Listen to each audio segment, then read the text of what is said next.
Greetings, citizens. This is Lieutenant Commander Mr. Everything coming at you with an important announcement from the UEE Navy.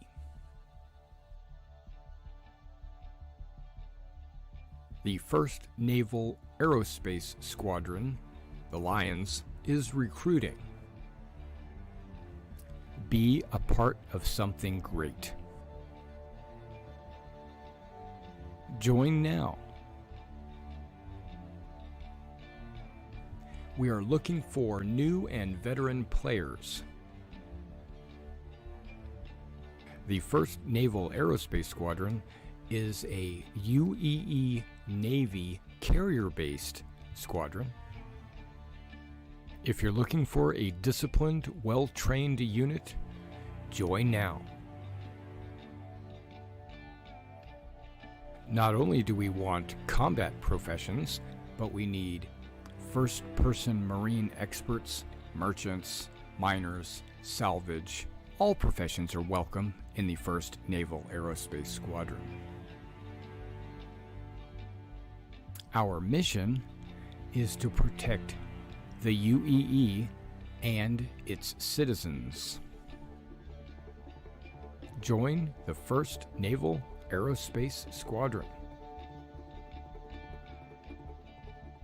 Expected missions would be anti-piracy, anti-smuggling, fleet protection, search and rescue, convoy escort, bounty hunting, exploration, mining, salvage, asset protection, cargo hauls, to name a few. Join now and see the galaxy. We have an organization page on the RSI website, as well as the forums in Spectrum, and we have our very own Discord. Role-playing is encouraged, but not mandatory. The galaxy awaits. Join now. Whether you're casual or competitive, we're looking for committed players. We're based on a World War II U.S. Navy Air Squadron theme. Our focus are carrier-based craft, with our primary being the Sabre. But all ships are needed and wanted in the squadron. We would like to have a wide variety of ships to allow all kinds of gameplay. Visit now your local Navy recruiter and join the 1st Naval Aerospace Squadron. The squadron is growing. Visit our recruiter at robertspaceindustriescom/orgs/1NAS to become a member of something great.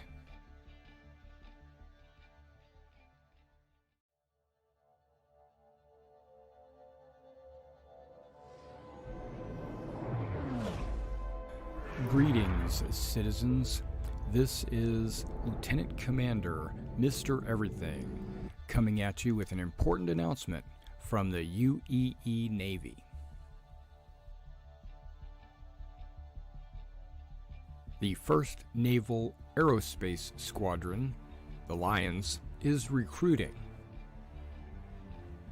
Be a part of something great. Join now.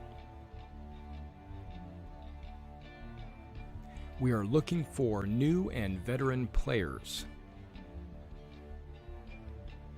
The 1st Naval Aerospace Squadron is a UEE Navy carrier-based squadron. If you're looking for a disciplined, well-trained unit, join now. Not only do we want combat professions, but we need first-person marine experts, merchants, miners, salvage. All professions are welcome in the 1st Naval Aerospace Squadron. Our mission is to protect the UEE and its citizens. Join the 1st Naval Aerospace Squadron. Expected missions would be anti-piracy, anti-smuggling, fleet protection, search and rescue, convoy escort, bounty hunting, exploration, mining, salvage, asset protection, cargo hauls, to name a few. Join now and see the galaxy. We have an organization page on the RSI website, as well as the forums in Spectrum, and we have our very own Discord. Role-playing is encouraged, but not mandatory. The galaxy awaits. Join now. Whether you're casual or competitive, we're looking for committed players. We're based on a World War II U.S. Navy Air Squadron theme. Our focus are carrier-based craft, with our primary being the Sabre. But all ships are needed and wanted in the squadron. We would like to have a wide variety of ships to allow all kinds of gameplay. Visit now your local Navy recruiter and join the 1st Naval Aerospace Squadron. The squadron is growing.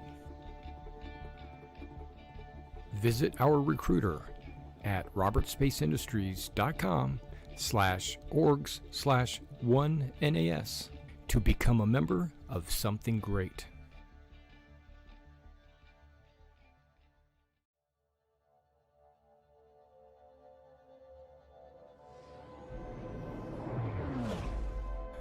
Greetings, citizens. This is Lieutenant Commander Mr. Everything coming at you with an important announcement from the UEE Navy.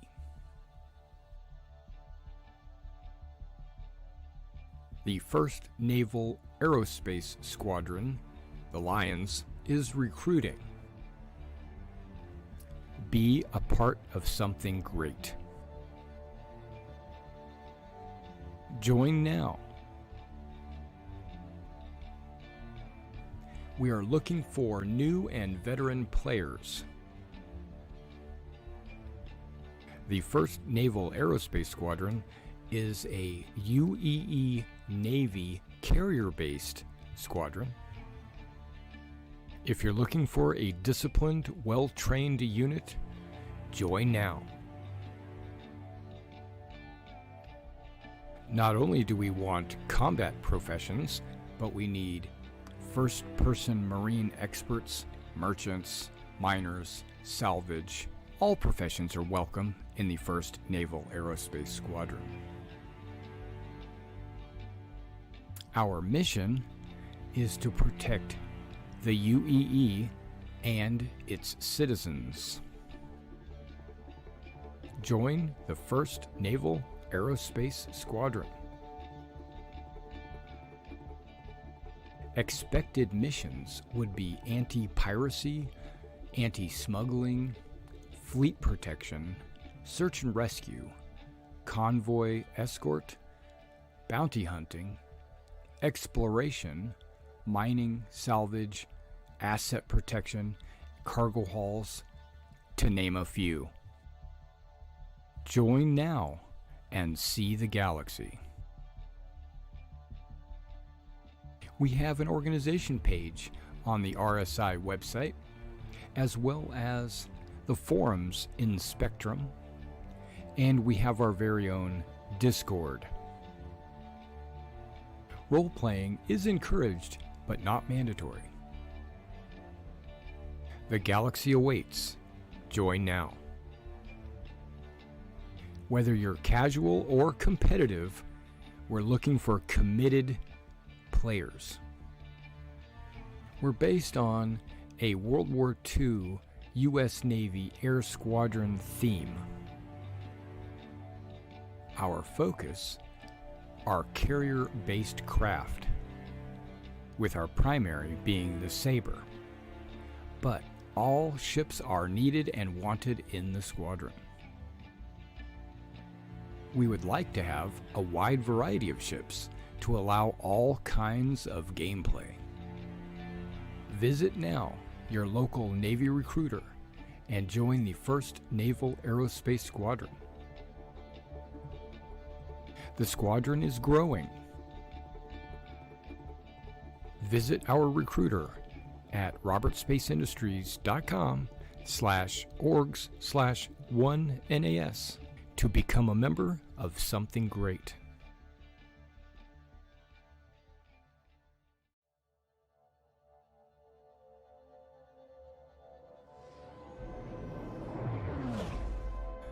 Greetings, citizens. This is Lieutenant Commander Mr. Everything coming at you with an important announcement from the UEE Navy. The 1st Naval Aerospace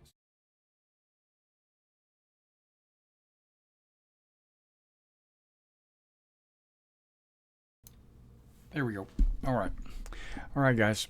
I was thinking I'd put the green screen up. That's what I was wondering if I should do or not. You know what? Never mind. Not gonna do the green screen. We're just gonna play some Star Citizen. Not concern ourselves with that. And welcome to the stream every Friday at midnight. I try to get on and play, and the 3.5 is now live. Let me get my good old headset on. And if you're in chat, you're welcome to say hi and chat, and maybe even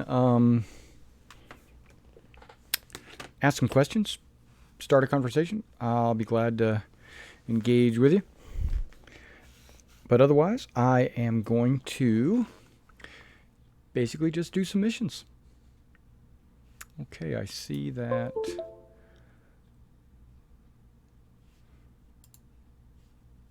It's not on.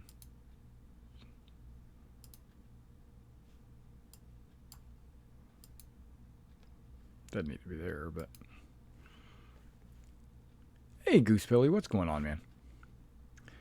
Are you playing Star Citizen? Are you in the world yet? Or did you want to join and team up with me? You're more than welcome to.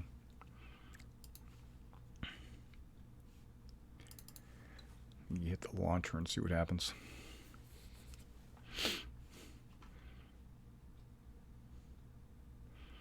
I can definitely launch. What? You know what? Reverse the Verse was today, and I didn't even watch Reverse the Verse. I was at work today. Oh, we got an update. Dang, already? Okay, double checking it. Hey, Donkey Man, what's going on? You know, I don't know if I want to watch Reverse the Verse. I do kind of want to watch Reverse the Verse.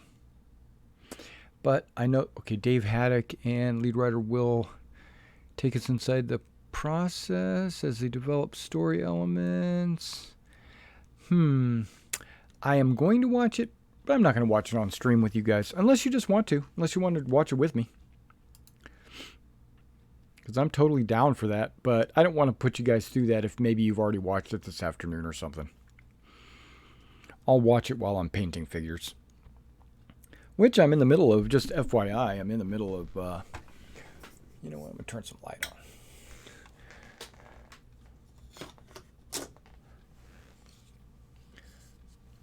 I'm in the middle of, ooh, that light might be just a little too bright. Here, hang on. No, I'm in the middle of painting some British light dragoons for the American War of Independence. Whoa. Okay. Star Citizen took over my whole computer. That's not good lighting. Okay. Yeah, so not just those two. I've got a whole unit of 6 over there, and then I've got some Continental artillerymen and a couple of generals, and I'll be finished with my Princeton project once I get that down. Okay, Goosebell, you want to go ahead and watch it with me? That would be okay. Let's do it, and then we'll play a little afterwards or something. Let me get my shit together.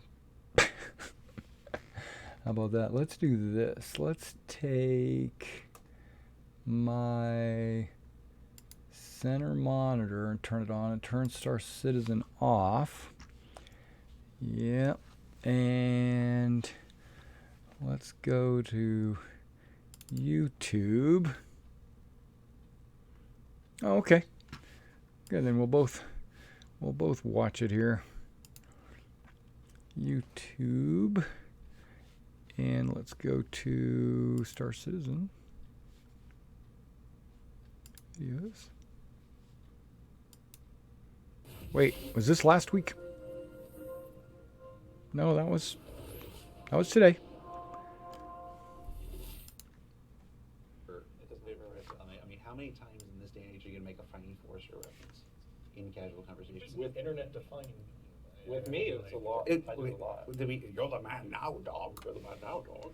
You're the man now, dog. Hi, everybody. Welcome to another episode Is that loud of enough for you Reverse guys? the Verse Live. This time featuring the Rest Stop Futures with two members of our lore team. Immediately to my right, we've got narrative director, Mr. Dave Haddock. Hello. And immediately to my left, we've got lead writer, Mr. Will Weisbaum. Hi. Great to. Thanks for having us on, Trey. Yeah. Well, we want to do something a little bit different today. Do you want us to go then? Yeah, no. I'm gonna leave, and you two are just gonna. Well, actually, in many ways, I expect to kind of sit back. If the sound is not okay, let's see what's happening with the sound. We're gonna keep talking, make sure the sound's okay, live from the aquarium. Anything important? Yes. That's right. Until we get So- sorted out. So one of the things we're going to try to do today is every once in a while we like to do an RTV that's more about process. It's more about the way in which we do things. We refer to them as game dev editions. In the Cool. past, we've had Jeremiah create concept characters. We've had Josh Herman Nightmares. make nightmares. Once we had producers on creating a roadmap schedule That was a live, classic, yeah. and people were like, "You're going to have producers come on and make a schedule," and I'm like, "Yeah." And like nobody else would do that. I'm like, I know. And It was utterly compelling television. for the most part, but no, I was really happy we did it. Today, we're going to try something like that again, where you guys have an assignment for 3.6. You have many assignments. But one, yeah, I was going to say, you guys have As soon as we clear it out today, we're gonna go home. But one of the things that you're working on for the upcoming 3.6, and of course 3.5 just went live to everybody yesterday, and I see the folks in chat talking about some server issues and whatever. Believe me, everybody is aware, and we've got top people on it. Actually, don't know how tied into the 3.6 release this content is. It is something we're working on Yes. during 3.6, Yes. our current Our current Well, quarter. one of the things that we're working on, and you'll see a little bit about it later on in ATV, is an explosion, an expansion of our modular rest stop systems. Obviously, we've got the.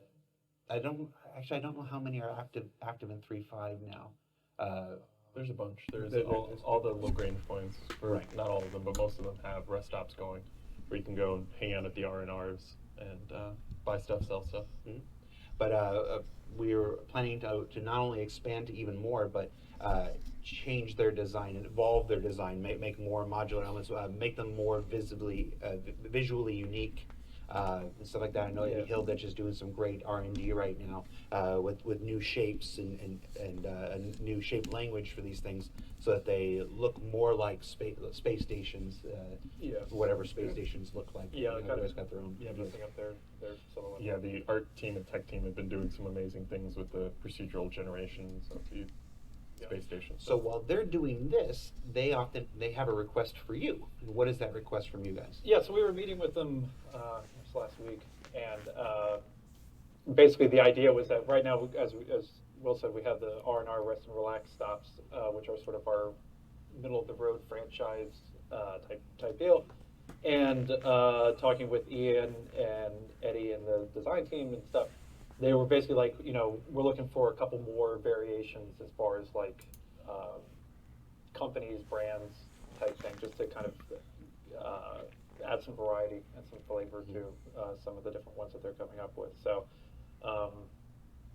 yeah, basically we have to kind of brainstorm, and we were kind of talking with them about what kind of parameters they had for us and stuff like that, which is usually part of the thing. Is usually that, in one of these discussions they'll say, hey, we need this thing, and then we go, all right, cool, we can try and work up some ideas. But are there any things that you can kind of rule out immediately that would help guide us to make sure that the stuff that we're generating like fulfills your guys' needs as well as what makes sense for the universe and stuff like that. So so basically, as we said, the R&Rs currently are kind of the middle of the road type company.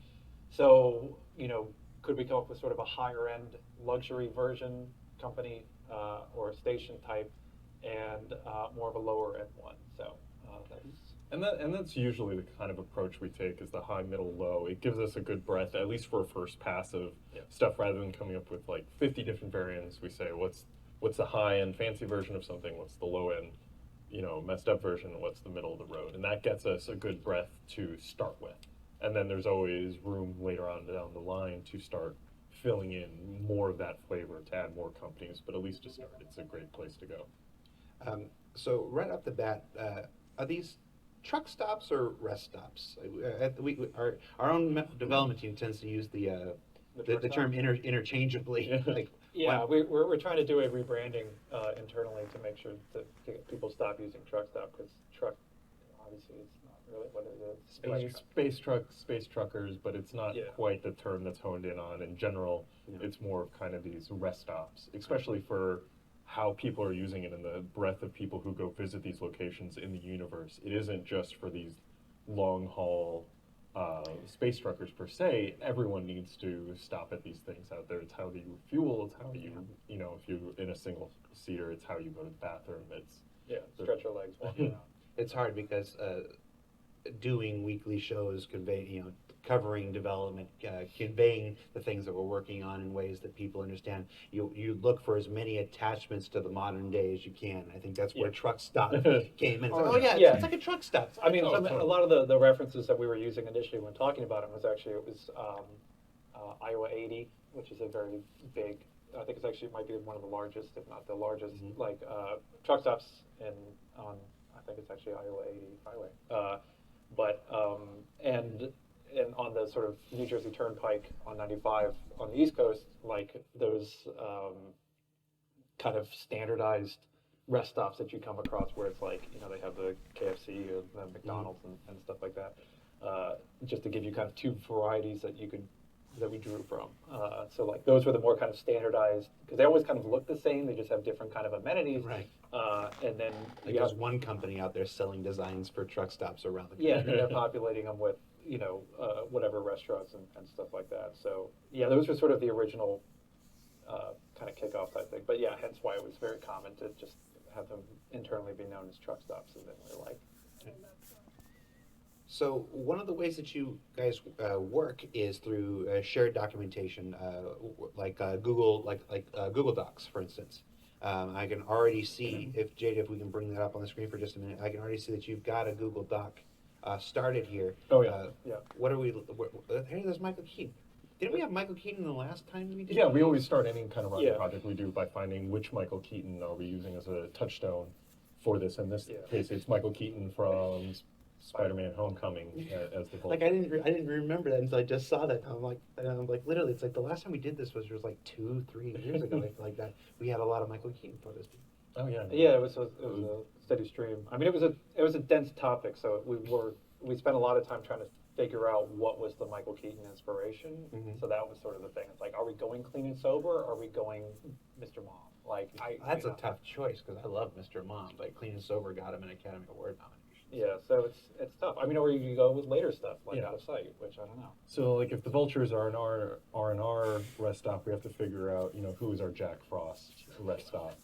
Well, that's the low end. The Jack Frost would be the low end rest stop. So we have our initial notes that we kind of took down from meeting with the art team, and kind of bullet points to keep in mind of when we're going forward. So like we said, R&R is the middle of the road. We have to figure out kind of what is our higher end, lower end experiences.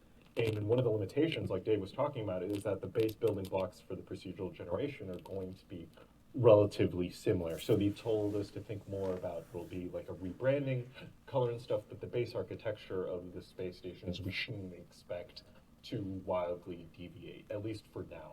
For us to be able to build quickly in the next few quarters, they're going to keep us in check. So we couldn't per se come up with, oh, this rest stop is all glass, and you're in a big glass ball and you look out and you see everything, which might be totally awesome, but for now that's a limitation that we're imposing on ourselves as we think of these. All right. So So Tega, how do you start this process? That's what we were doing. Yeah. No, you keep going. Somebody's got a loud mic. Interrupted to tell us to keep doing what we're doing. Well, yeah, I mean, normally what we do is Dave. also is we basically just sit quietly and listen to Spotify work, so which is what we're going to do for the next hour. So, All right. Cool. Sure. But yeah, I mean, usually again, like we going off of the kind of the parameters, the boundaries that we've been established, and sort of talk high level. What's the sort of initial flavor, and you know, we got some of the questions down here. What's the sort of experiential difference going to be between these? Why would someone choose to go to one brand over another? You know, do our existing brands work for these? Which is actually kind of an interesting thing too, because you know, we have a lot of companies as it is, and it's sort of it's easy to kind of go like, oh, we'll come up with something new, but at the same time, like that's not necessarily the best way to go, because it's like, as opposed to I mean, we have hundreds, if not 1,000 companies like in creation at the moment. So like, why the corporation matrix was impressive when I started here over 4 years ago. Yeah, and it's only grown. It's on it. So it's kind of like when we first started talking about this experience in space, the big focus a Keep talking.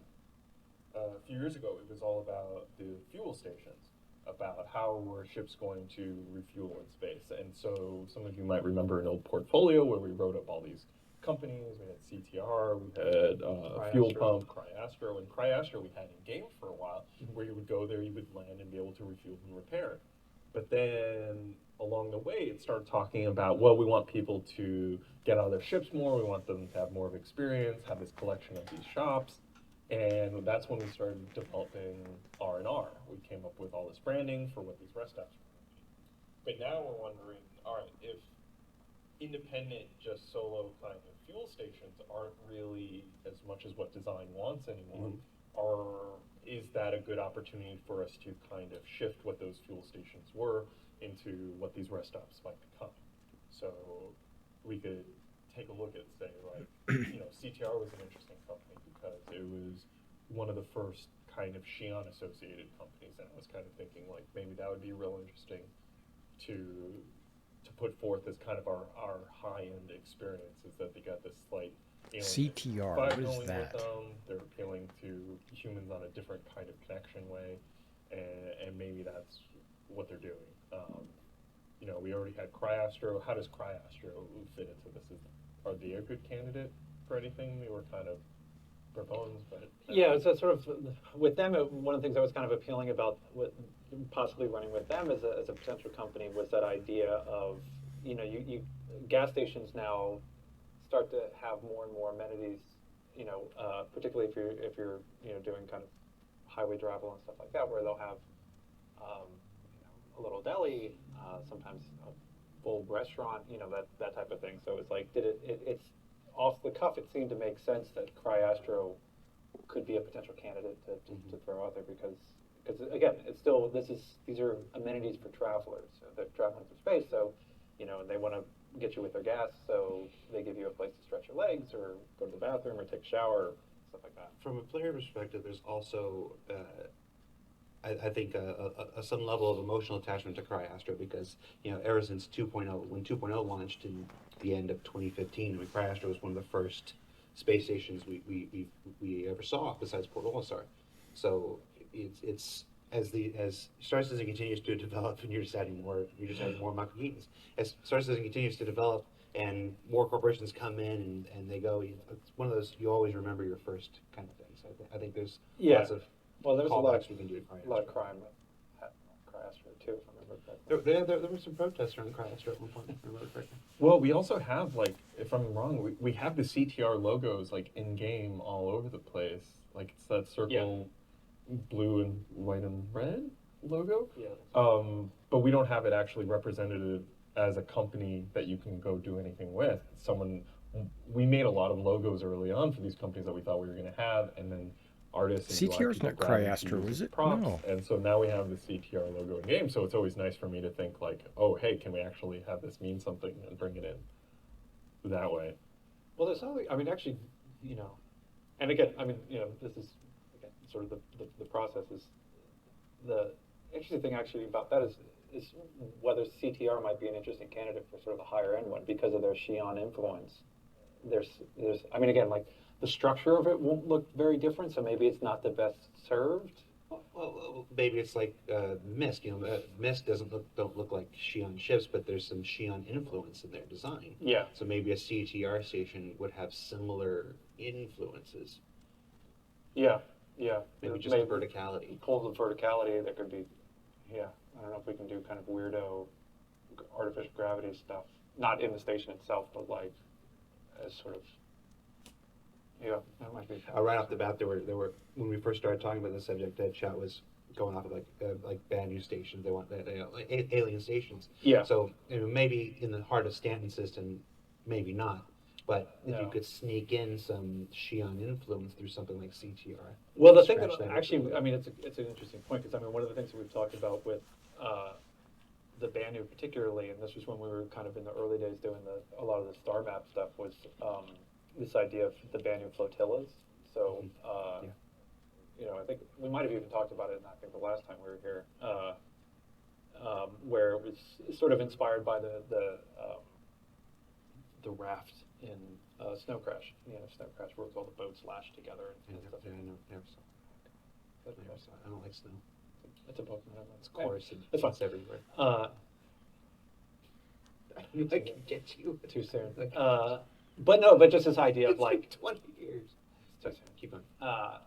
But the idea of like the Banu would have these sort of like space station marketplaces in space where people would congregate to trade and stuff like that, and it would be interesting again once we kind of start visually diving more into the Banu to figure out like are there design elements or visual cues that we can incorporate from their designs to kind of insinuate that like humanity sort of absorbed that influence into their thing, into how they build stations and stuff like that. Because we do have that sort of symbiosis between the cultures where it's like everyone's kind of like feeding off of each other and and taking technology and design stuff from each other. So is that an area that we could explore for stations? Yeah, I mean, humanity's had contact with the Xi'an and the Banu for quite a long time. By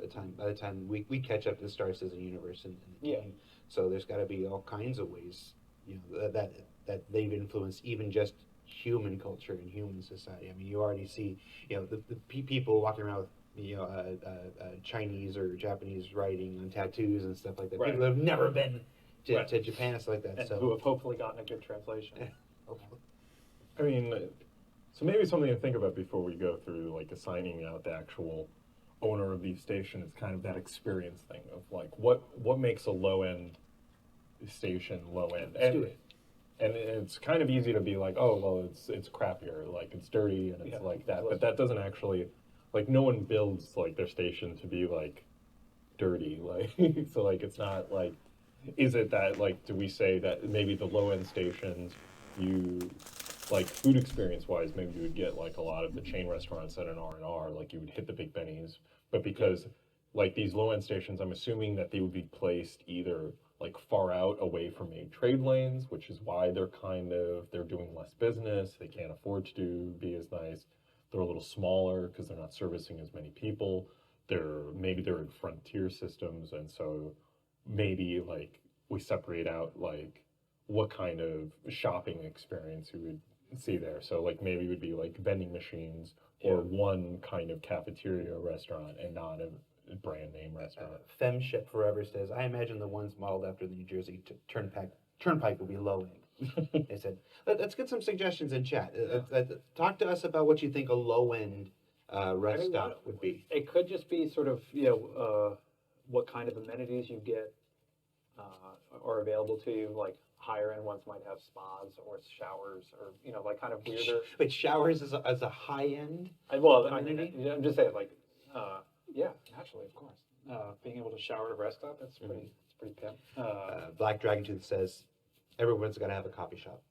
Even a low end's got to have at least a coffee shop. Well, that would be like maybe a coffee vending machine versus having like a Starbucks. Boost Emporium that's Fair selling all your energy Yeah. drinks and like or an Elroy's or something.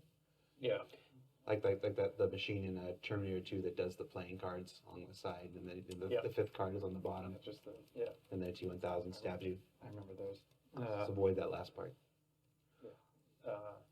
Yeah, I mean, and again, like, what are the? Because it also might be, I mean, even too, like, there might be the types of NPCs that we populate the area with. Whether there's a little bit more, like, would you go to a low end one where there's more of a possibility of like, picking up shadier jobs? Taekondera says low end ones would have fewer personnel, more automation. Just like the vending machine, more kiosks that do things instead of people because they can't afford to hire staff and rotate out staff. Well, and it might even be that thing too, where it's like if there's counters, store counters and stuff like that, that there's plexiglass between you and the person, rather than. And I mean, this is all kind of purely visual stuff that the art team would help work out, but like those types of things immediately kind of seem like it's more fortified rather than that sort of they're protecting against people flinging bottles and stuff. For me, I think low end, like you made a good point earlier where you said it's not necessarily run down, it's not necessarily beat up. It has to do with. I think as well. All right, good idea, Will. For me, it's not just run down and beat up. It's more about investment. Different companies will invest different amounts in things like in all kinds of ventures, including rest stops. Like you could see something like a hire company like, okay, we want to build the greatest rest stop in the world. We're really trying to innovate. You've seen some of these rest stops in the world that look like Apple stores, in some ways. And then you see the smaller companies. Lower end can be a smaller, more independent company that's just trying to get into the rest stop game. Well, and it's not about being run down. It's just they don't have the money for a lot of the amenities and a lot of the features. I mean, or conversely, it could be a really major company that's just like, we're just going to spend as little money as possible to turn as much of a profit as possible. Yeah. So it's like, they again, like, it's exactly. It's that thing where it's not necessarily, this is a dingy, dirty, broken apart thing. It's just, it's cheap and not built with care because they're trying to. I keep going back to like Fuel Pump is one of the existing fuel stations we have, and like their whole thing was this kind of like retro tinge attitude already. Like they almost had, like, would you say like a 50s kind of vibe? But the retro futuristic version of it, which might be kind of interesting to, like, I don't know if it's too much of a double down to have like a retro theming on top of like kind of a rundown station, whether that just makes it feel old or whether that ties into better like hit that feeling that you want when you go in. Well, the thing I keep wondering though, when we talk about doing the retro thing, like from our perspective, it's it's the equivalent of like a 1950s themed gas station, but like there's something I kind of always grapple with, whether it's fun or just kind of too mind melty, of like a retro thing in this is what the 24th century was like for these people. Like we come up with this is a 27th century, a classic 27th century gas station, and everyone goes, oh God, yeah, I remember the days, Right. But it's something that's very weird, still very weird and foreign to us. But we set it up in the universe as like, to them that's kitschy. Like we come up with our level of, and that's a little bit hard for us in the current art direction too, because a lot of times we do retro outdated tech as a sign of like older anyway. So like to have retro tech makes the station feel older to begin with. Like if you look at some of our like lower end locations, we have those kind of more CTR monitors, which is a fun kind of bringing back that retro sci-fi feel from the art direction of it. So it's a tough pickle. Yeah, it's a weird. It's a So weird maybe one. that's not a good option for us. Maybe because it gets too muddled between what is theming and what is actual. Yeah, and I think it's also the thing too of what you had said about there's kind of a lot of art debt that would need to be done in order to sell it correctly, which is all unique stuff. I mean, it's interesting. Like one of the things that I usually get asked about in the Ask of Devs is like, you know, oh, wouldn't it be awesome to get like the antique ships? Like we've always talked about this sort of thing of like, you know, what are the ships from the 25th century and like, Yeah, I want the old beat up jalopy personally. yeah, I want the Zeus. I want all, you know, Yeah. and it's like that would be totally sweet, but for our purposes, all of them are new ships, whether it's a 25th century ship or it's a 30th century ship. They're all, you know, new things that require a whole bevy of tasks and you know, design and animation and art, blah blah blah.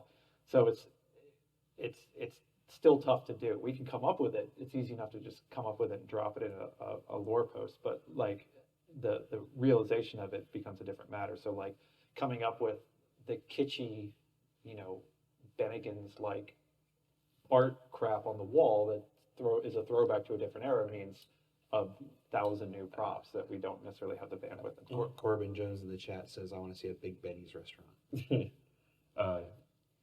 Hold on to your butts. But there something that's popping into my head is like maybe the high-end experience is that rather than the R&R, which has all these kind of like brands that come and open up shops inside of it, so you get like the live fire or whatever opening up inside the R&R. Maybe the high-end one is all proprietary branding. Like when you go to like a really high-end department store, like Target will put a McDonald's or a Pizza Hut inside their shop, but a high-end department store has their own cafe and restaurant. That's their own branding.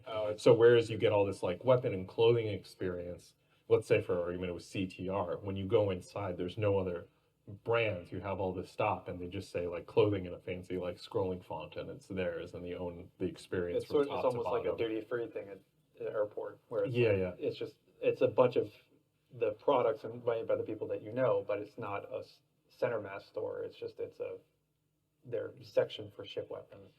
Some of the high-end malls, shopping malls in Southern California, Fashion Island, down in South Coast, and even the Century City one up here, they're both open air. They're both open air. They don't have We can't do that in space. well, no, but glass domes. Right. But glass domes. Even the fancy, some of the fancy hotels in Vegas, like the Venetian and the Paris, Right. have those sections where they fake an outdoor thing in the ceiling. Yes. I mean, that's a good point, that maybe something that high-end stations would have is a lot more non-critical areas. Like we've talked about in the procedural generation, the idea of like viewing windows. And so maybe we talked to Art saying that the high-end stations have a lot more viewing windows, a lot more stuff that is just kind of seating areas around. Whereas, Relaxation. yeah, the low end, it's all like every single inch of that should be dedicated to profit generation or money or something like that kind of. Yeah. Yeah. Like that. So let's see what you've got here, JJ. There you go. See, I didn't even have to ask. Thank you, JJ. Yeah. So what kind of shops would you expect these? So low end. So Will's been making notes here. We're working here. This isn't Yeah. just for fun. Oh yeah, for a fact, it's definitely not for fun. Harsh. Harsh. So what kind of shops would you expect? Less brand name restaurants, maybe a focus on vending machines, more automated services. So we're saying more name branded. Dave shops and in William the were low typing end. into What the same separates document at the same R&R, time. Like shopping experience from the low end shopping experience. Is it just the variety that you'd get in like an R&R? Is it that like you're more likely to find like that low ends are just like a convenience shop and a weapons store? Is it like that all for one shop? To Or me, it feels like that one of those things where it would be like there would be fewer. Again, sort of what you're saying, like they would spaces at a premium, so they would jam as much in as possible. They would jam enough in to lure people inside to try and get them to buy stuff, but not so much that they had to maintain a high kind of overage in order to keep their station open. So it's like, like one of the things I think is I just got hungry. The only thing I had fewer live was people you were talking about these earlier, wafers. so mostly terminal interactions. We're not dealing with, even if it's like a Big Benny's where it's like, it's kind of what we had. See if we can maybe even use that setup from like the mess hall. Like you push in a Right. thing and then it poops out your Big Benny's noodles. That's the absolute wrong word to use for a food service. I've never worked in the food. Well, I have. But no, I mean, but that type of thing where it's like I mean, that was actually an interesting thing in the Seoul airport. There's like the restaurants you order through a terminal, which was really interesting. And we got that at McDonald's now. You go to McDonald's just 3 blocks that way, and there's terminals, and then Really? you order on the terminals now. And it gives you a little number that you go up to. They're reducing the amount of time you have to interact with human beings. I love it. So we talked about CTR as a potential brand for the high end. Do we have another consideration besides CTR? Is there another brand? It would probably be for Scratch at that point if we didn't do it. I think from Yeah. our existing stuff, CryAstro doesn't quite feel. No, That feels metal to me. Yeah, it would be a competitor with R&R, oddly enough, which is unfortunate for CryAstro because right now we don't need a competitor for R&R. But down the road, we don't want R&R to be the only game in the thing. No, we want totally. people to Yeah, build they should have some between them. competition. I mean, yeah, it feels like it would be sort of like, kind of you brought up the Century City thing, like Westfield, Yeah. It feels like we need a Westfield, like a corporation that just specializes in creating rest stops and plopping them around the world. Because it might even be something too, where it's, again, like, we have, some of these are going to be offering, obviously, fuel repair options and rearm and stuff like that, where it's like, they could be saying, like, CTR is the fuel provider for the station as a way to say, like, hey, we're sparing no expense. Then you got things like Costco, though. Costco does their own, Costco started as a warehouse store, and then they got into gas, and they got into automotive service. Right. They expanded into their own brands for all these things. Yeah, that's a good point. So they didn't, maybe they did contract out for people, but they're like, no, we're not using your branding, we're using our branding. I don't know who gives Costco their gas. Definitely be like interesting to provide more of these kind of non-essential services at the high-end thing. So that's not only like clothing stores you're less likely to find at the low end, but at the high end one, the hair salons. But maybe the difference is like a high-end facility will have a full kind of medical treatment center. Like, so if you needed to get patched up, it would make sense for a high-end one to be able to support like the in-depth, have the big machines like you would find on the ship, the hospital ships and stuff like that. Whereas Elective surgeries. well, yeah, the plastic surgery stuff. Whereas the low end ones, maybe that's where you go and you're lucky to get a couple med pens or like a bigger med kit overall. Or there'd be a vending machine. Jam yourself and hope that you can stay alive long enough to go to a nicer place. Like the idea with the low end is you're just stopping here briefly before moving on. I'm almost wondering if maybe the idea is with the low end stuff that it's more convenience store. And like the high end ones, Circle K. well, they sell multiple things. Stores tend to sell multiple things rather than just being dedicated. What's that franchise in the East? Scrunchies, Squanchies, something. It's red. Oh, in Philly? I hit it it was out in Pennsylvania and in Maryland when I was there at the beginning of this year.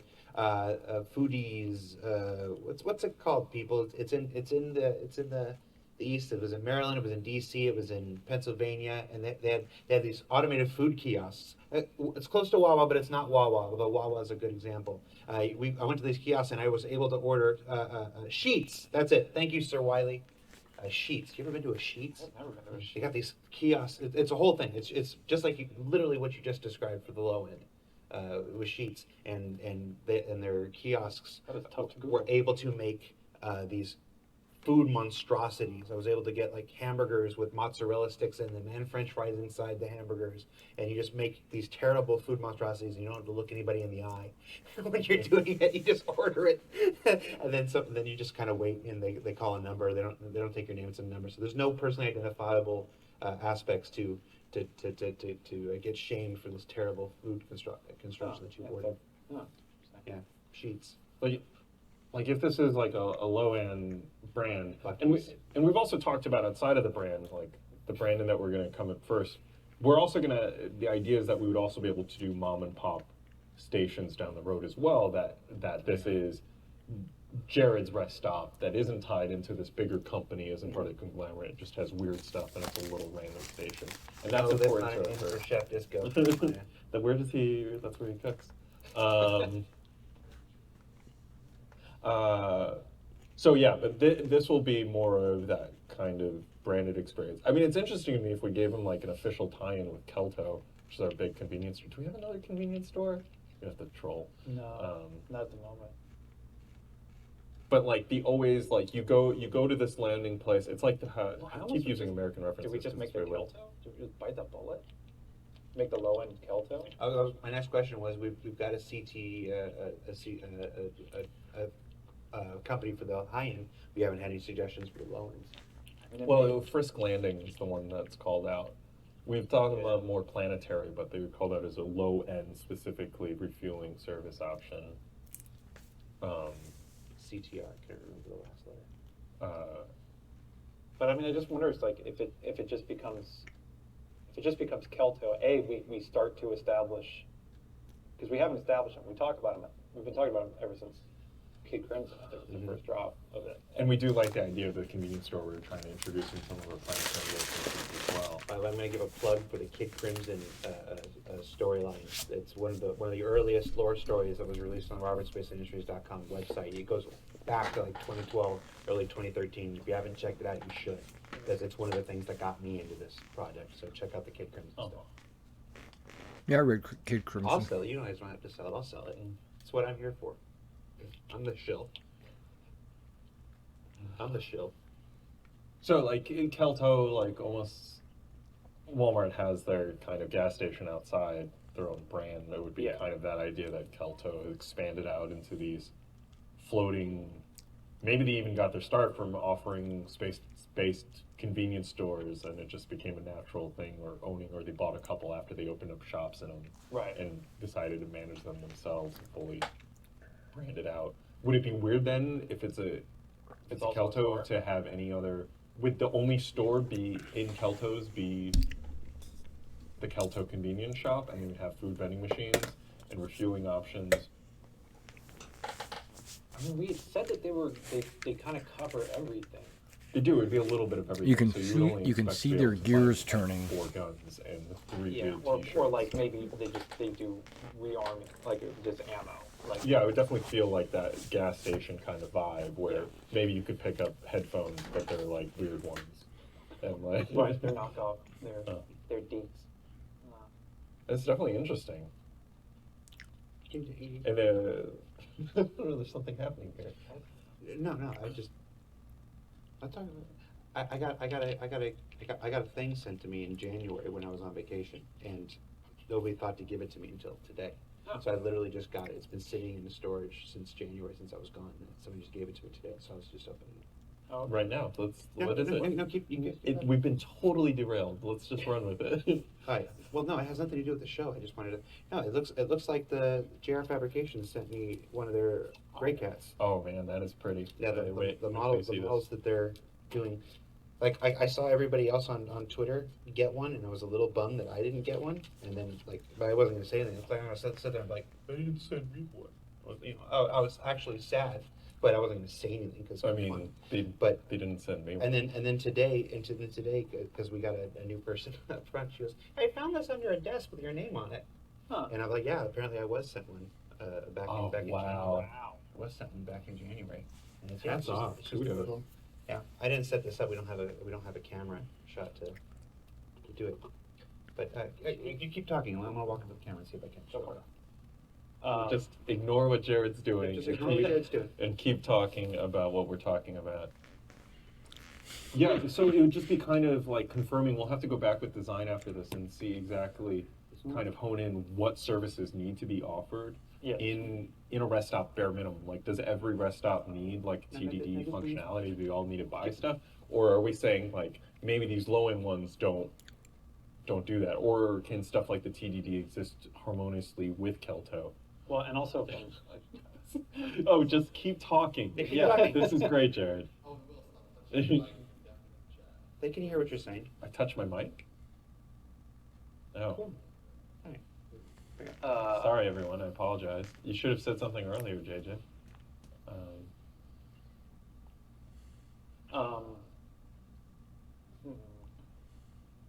Kelto. Kelto. I think you need to pull the trigger because you have been talking about this for 6 years now. Yeah. Oh, I remember. But also I guess the other question though is from a gameplay perspective. Yeah, whether these are need to have pickup drop-off points. So like, do they need to have a Covalex? But the Covalex box would make sense inside there if it has a delivery locker. Yeah, It would yeah, fit sure. in with the convenience store The vending machine. kind of vibe. Yeah. But follow-up note with design. We actually had a meeting scheduled with design to talk more about this stuff that got pushed a few days, not in time for RTV. So we tried to have more of these answers answered. Yeah. But this is the development process. We come up with questions, more questions.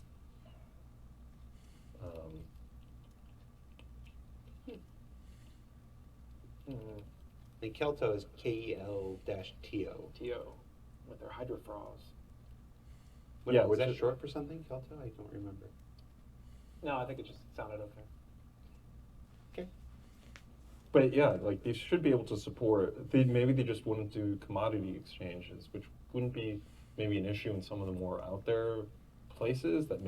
Which would make sense. It's kind of not a high traffic area. Like you might have to put in the Also- extra work to lug your stuff to a more populated area to unload your commodities, like we've just been mining nearby. But conversely, I don't even know if like, because you can't do commodity trading at the R&R. You can sell stuff at R&R. Maybe you can sell drugs now at R&R. We have to follow up. Right. But like R&R doesn't have TDDs right now, and I don't think they're gonna get it. Yeah. So yeah, we should. Just find out the economies of it. Yeah. Oh, he's typing too. What about the idea? Someone was talking. Chat's been asking about things like Idrises and javelins and stuff docking at some of these. Would the, obviously those are civilian commissioned versions of those ships, but where would military ships? Are there military rest stops? Are there like Air Force bases? I guess. Yeah. Yeah, there are military I would assume there would be stations. military stations that like. They run the security operations for the system or something. There'll be a naval base. Yeah, we've talked about them mostly in connection with fair chance systems. So you'll see if you go on the star map, like OB Station Chimera is one and stuff like that. But yeah, I would assume that there would just be like naval. I think Seoul had some naval bases called out already. Yeah, they would probably. I mean, yeah, I don't know if they would be Killian, Goss. sort of more automated. Whether they would have like automated kind of just fuel dumps that their ships would. But this go. would tie into like kind of the reputation system stuff that we've been talking about now, where eventually you would do enough missions to earn a reputation as like a Navy contractor to be able to dock and refuel at these places. I wouldn't expect just because you own an Idris that they would be like, yeah, park up. Exactly. outside. Not a military yeah. station. Absolutely not. Yeah. That makes me think of a good question about the Stanton system itself. The Stanton system itself is kind of unique amongst most of the star systems in Star Citizen because these planets are individually owned by corporations. Mm-hmm. Does the system, as a star system, with 4 supergiants that are all owned by individual corporations and all run their own individual security, is the Stanton system still policed by the UEE? I mean, Yes. is Yeah. it still considered as... It's still a UE system, and so yeah, they're kind of militarily responsible for the space in between the planetary zones. Which is pretty normal. Normally, like, advocacy is handling the interplanetary crimes that happen in a system. So the same is here, but they're really trying to limit how much resources they make available to the system. They're telling the companies, you should be handling this. That was the whole point in selling these. Right. And So you guys are kind of responsible for the. So minimal UEE presence in the Stanton system. Yeah, that's sort of what we're running off of. But, and some of the planetary governments want there to be more, and some of them want there to be less oversight, and so it's kind of an ongoing debate between these 4 governing bodies. And some of our recent we just had a Congress now. Congress now that was doing like a Senate talk to kind of the head of Crusader talking about their crime stats and how they're doing governing, and so Yeah. Congress Now Another Lore series available on the RobertSpaceIndustries.com website that you should probably be checking out.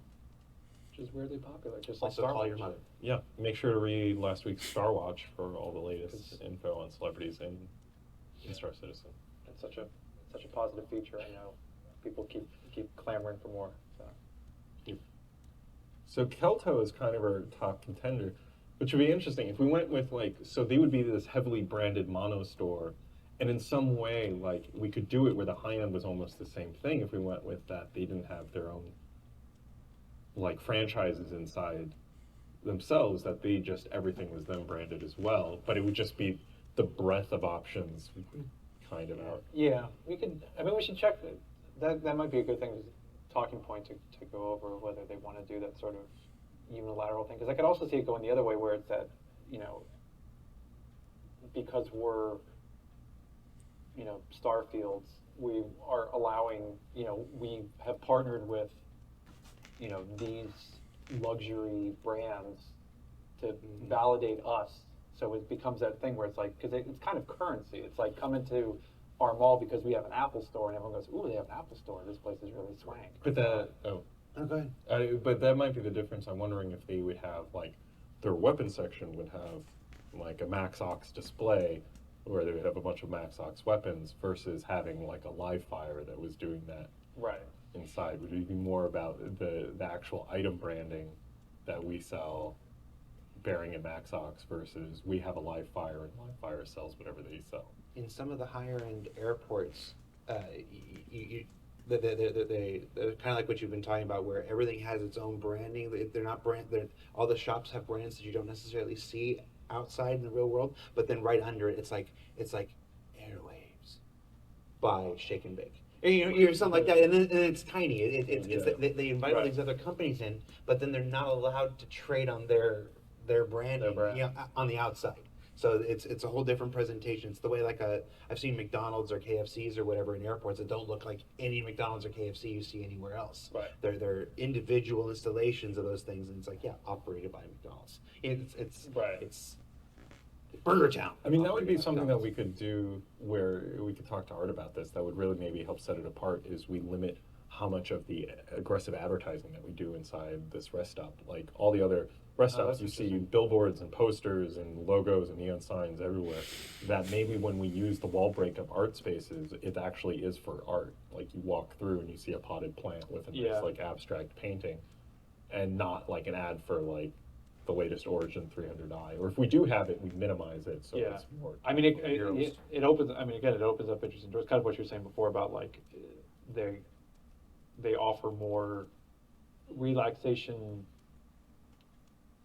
luxury things. And so, would there be an art gallery, or a viewing room where it's got a bunch of the latest neo-imperialist abstract art, or glass sculptures or whatever, which probably would be ill-advised because people would just drive buggies into them. I missed the name. I missed the name, unfortunately, but chat's going by too fast. But somebody said, what about the companies that we know for player hangers? Are they Revel in York and AeroView? If they're in the business of player hangers. That's a good point. At least the hanger sections or whatever, maybe they... Revel in York would open up these rest stops. Or maybe not an entire rest stop. Maybe they work to do the hangar portion of these rest stops or something. I think with my concern about that would just be that then we're getting into a lot of kind of cross branding, like the Westfield's equivalent with Revel in York. I mean, again, this is kind of what I think you're saying, Will. The concern is just that once you have too many different brands in there, that the overarching umbrella station gets kind of lost in the mix because you don't care about that as much because it doesn't have its own personality. The personality is being dictated by the stores that are in it. But I mean, having Revel in New York do stations is an interesting call. I mean, at the very least, I think they have to be a contender for a high-end one. Mm-hmm. I mean, in hindsight, it seems kind of obvious. We already had our player hangars broken into 3 tiers. Yeah. You know, with Self-Land is the lower end and AeroView is the middle. I think part of it would just be making sure, and this would be part of the conversation with Art, would be making sure that, because Revel and York do have an established aesthetic, and would be making sure that whatever they're building for this would factor into it.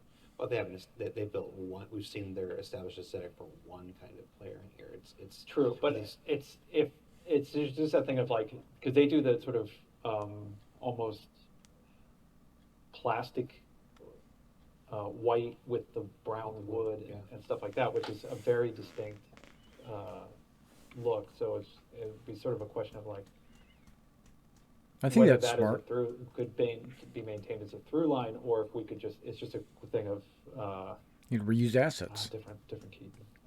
What is that from? Oh, that's Michael Keaton as Dogberry. From Much Ado About Nothing. Oh, That is right. correct. That was, to me, the Michael Keaton I am that not best a dog. represented Rebel in York, but maybe I'm wrong about that. I'll keep Yeah. You're searching. definitely wrong about that. That might be the Self-Land Michael Keaton. But But yeah, just a question of like if, because yeah, again, it's an interesting thing, and kind of going back to what we were talking about in the very beginning of this, that idea of like tying it into stuff that the community already knows about and is attachment to, and an emotional reaction to. Because if we drop like, hey, it's a Revel in York station, you know, people who are playing immediately get like, oh, cool, it's going to be a much nicer, higher end thing. Like a lot of our work is kind of done. You know, I mean, yeah, this was one of the conversations we had with when we started doing these kind of stations. Is like, oh, who's building the station? Like outside of R&R owning the station, they're like, what company manufactures? Like, what construction company would be hired to come out and haul this out? And it was starting to get like a weird level of branding that we didn't quite. People didn't need to know who constructed the station. We're like, it's just R&R, and like that's where we cut off the thing. one of those things, and this is probably way too early for this, but one of those things that you would find in the living, breathing universe with history is the thing where the station was made by one company, and then they got out of the space station business in that sector, and they sold it to another company.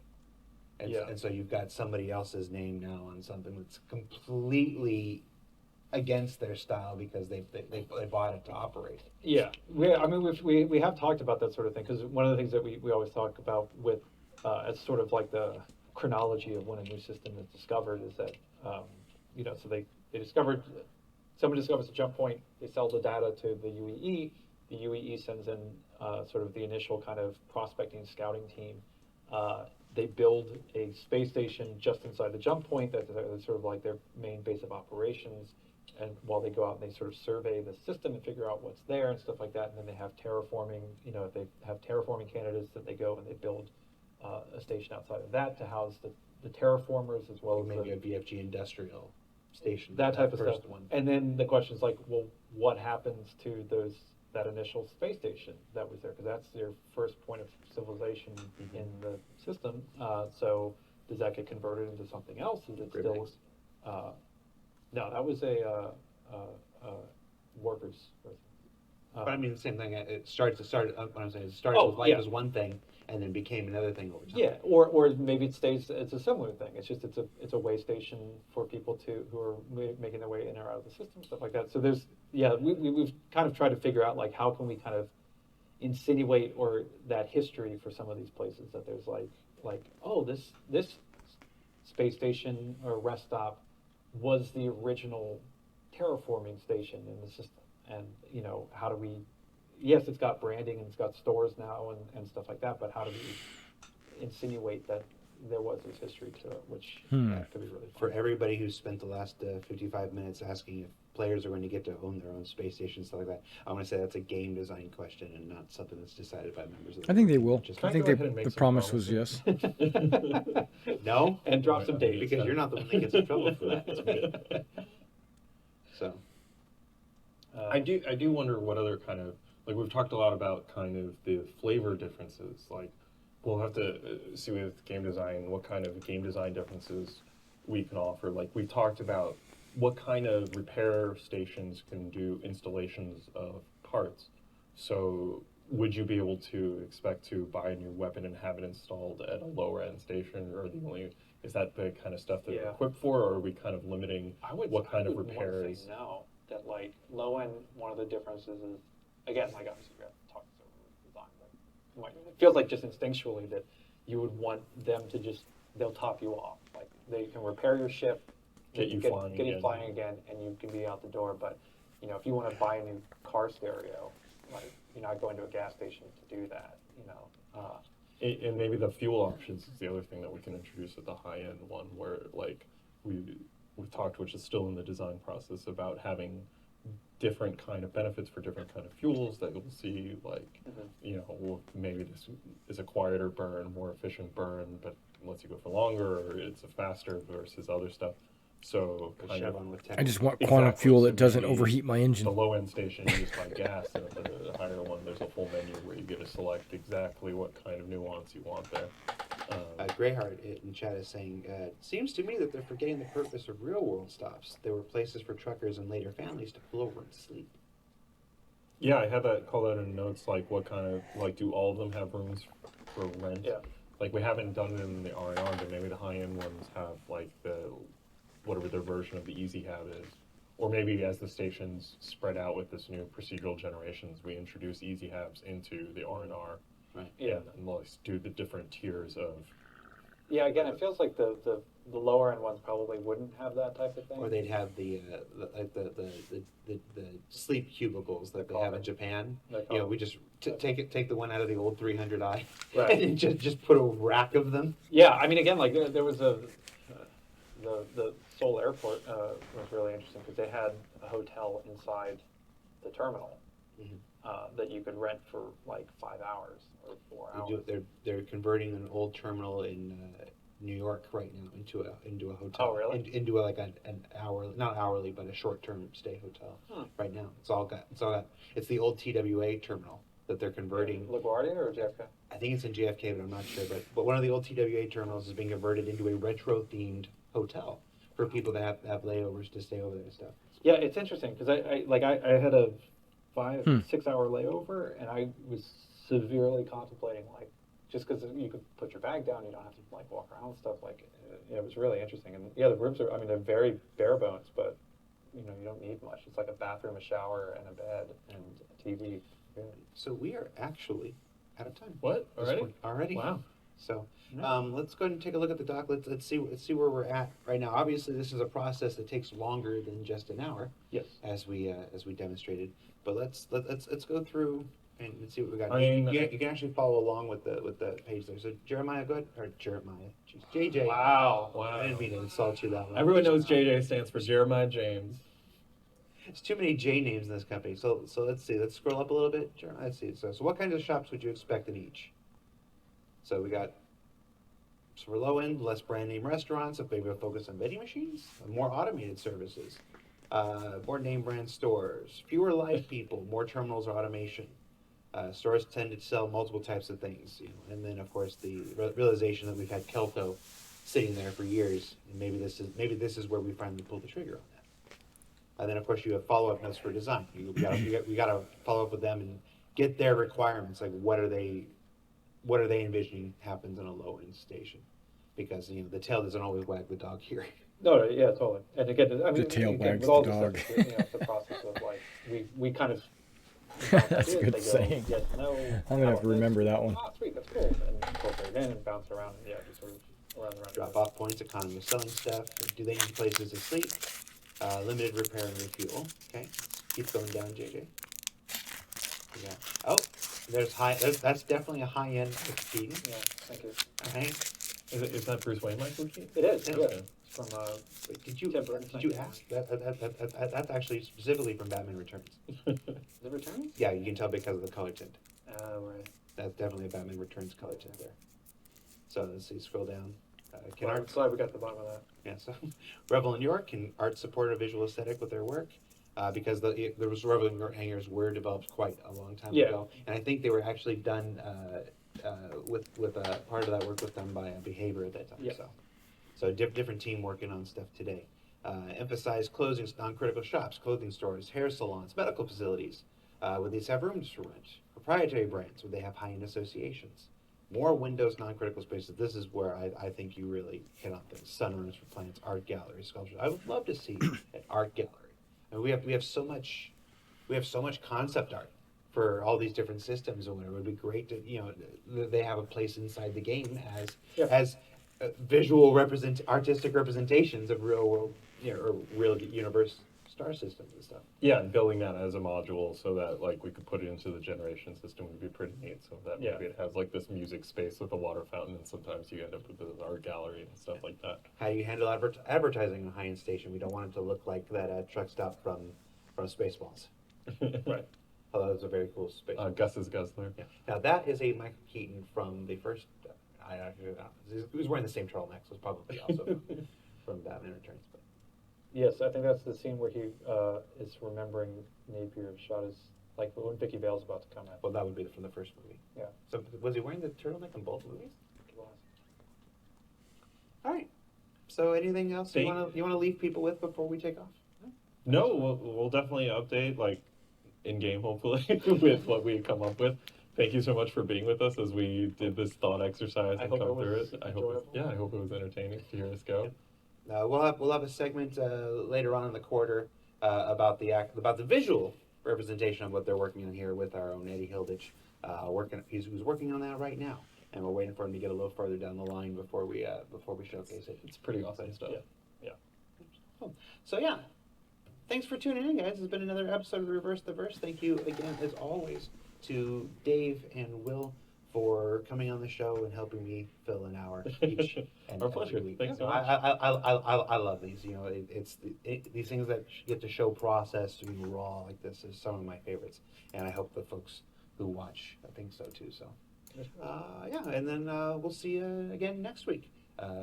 Next week we've got gameplay mission designer Luke Presley, we're actually going to go through the Pacheco mission with kind of director's commentary. From as Luke Presley, and I think one more you're going to take us through and tell us how they developed that. And so it's cool. It's another type of thing we've never done before, so we're going to give that a try next weekend. So. Awesome. Good stuff. See you then. Michael Keaton, if you're watching, let us know. Yeah, let us know, Mike. All right. Enough of that silliness. All right, we're going to go ahead and jump into the game. I think I'm on Hurston right now, and I'm just going to do some missions. I went to go do a mission the other day. Last night, I think it was. I went to go do a mission, and I fell out of my cockpit.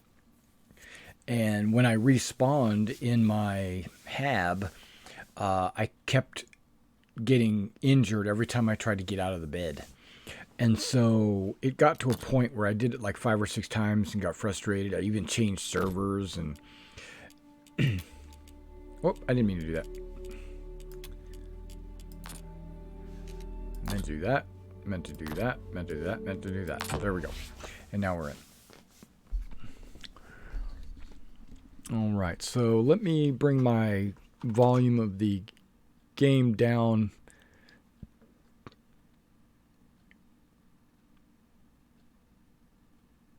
So it's not overwhelming.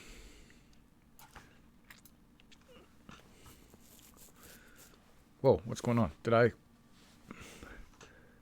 Yeah, see? Stuff like this was going on.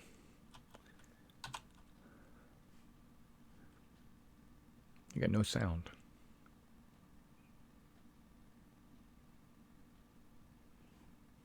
It's not just you guys, man. It's me. I have no sound.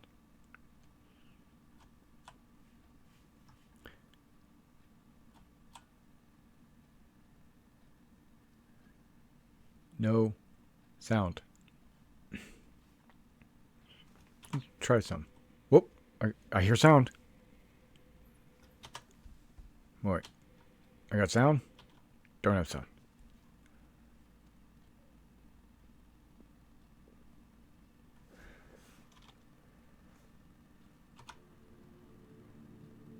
Okay, I press tab and I have sound. Okay. Now I thought by pressing enter, pressing tab, I thought changed me from local to global and all that other jazz. I don't remember what it is now. I thought that was it. I thought it was tab.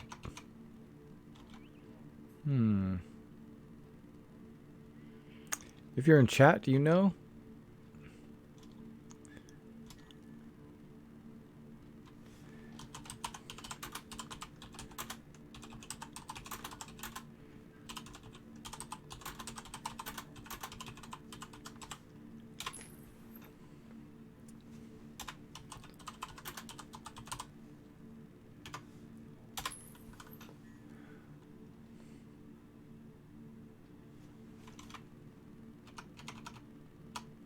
Okay, there's got to be some button that I'm forgetting.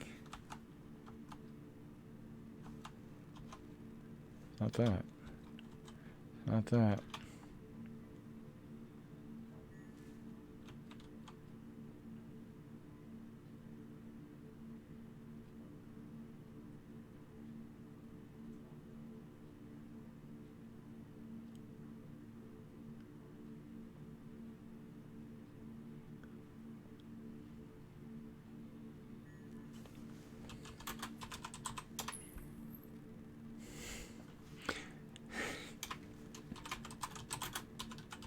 Okay.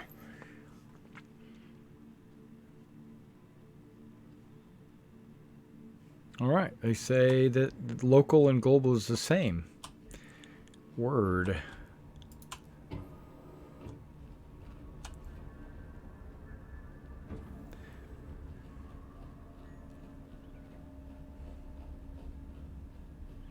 So we're on our way to the spaceport.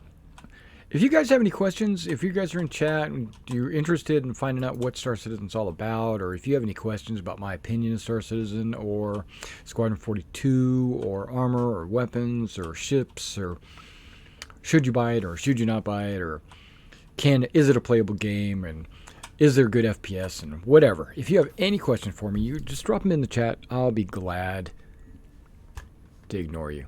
What's that? No. Sorry, I'll be glad to help you out. Okay, so there we are. We're in the elevator. I should have my heavy armor helmet on. Perfecto. Let's go to ground floor.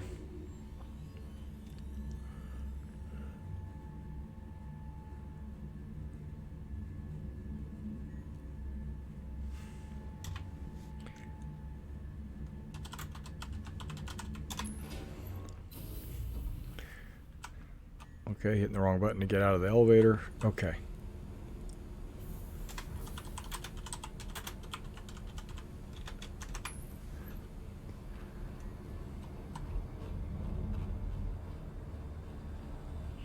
Yeah, I thought it was tab.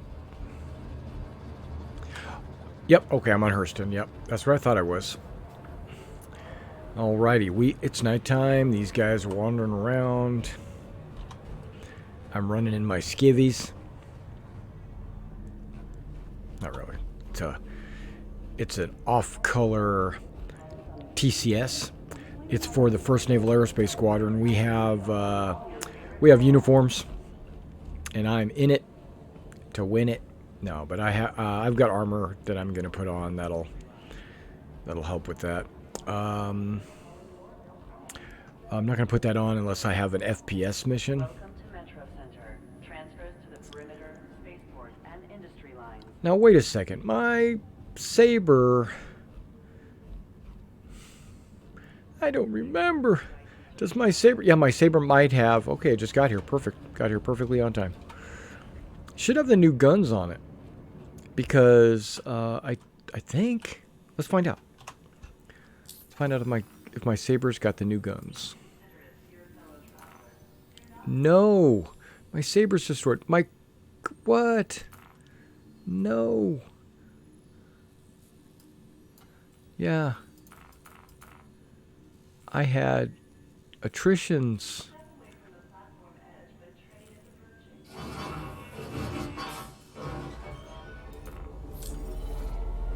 That means I went and bought those attritions, and then my ship blew up because of quantum travel, not because I got shot or anything. See, that's partially frustrating right there. Hopefully those attritions are credited back to me, but I know they're not. They never have been in the past.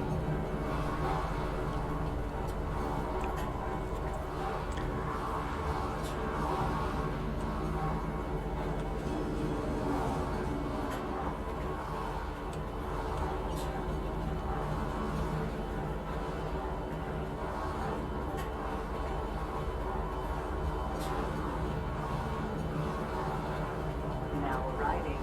Tisa Spaceport. Please watch your step when departing the train.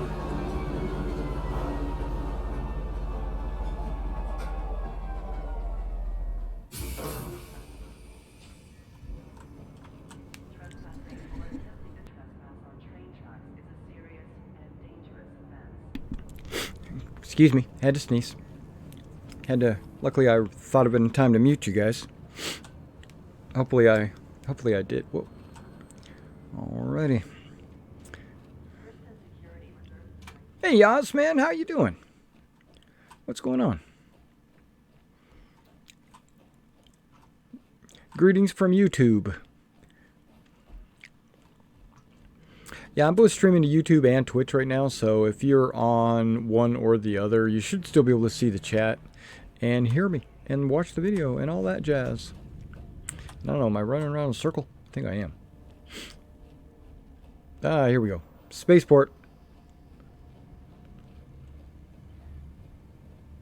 And I have a feeling that my ship, if I recover it, I'll lose the guns. And it's saying it's stored on Hurston. I can claim it.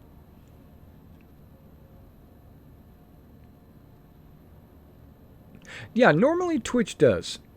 Normally Twitch has a good 10 to 15 seconds faster than YouTube for some reason. In the old days, I'm going to say maybe about 2 years ago, YouTube was way faster. Okay, this is stored on Lorville. I should be able to just retrieve it. I thought it said it was destroyed. See, that says I have to claim it. If I claim it, I'm going to lose my guns that I bought.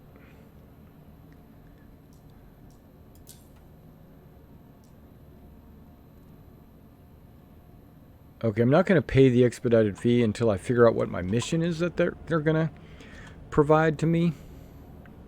So let's go ahead.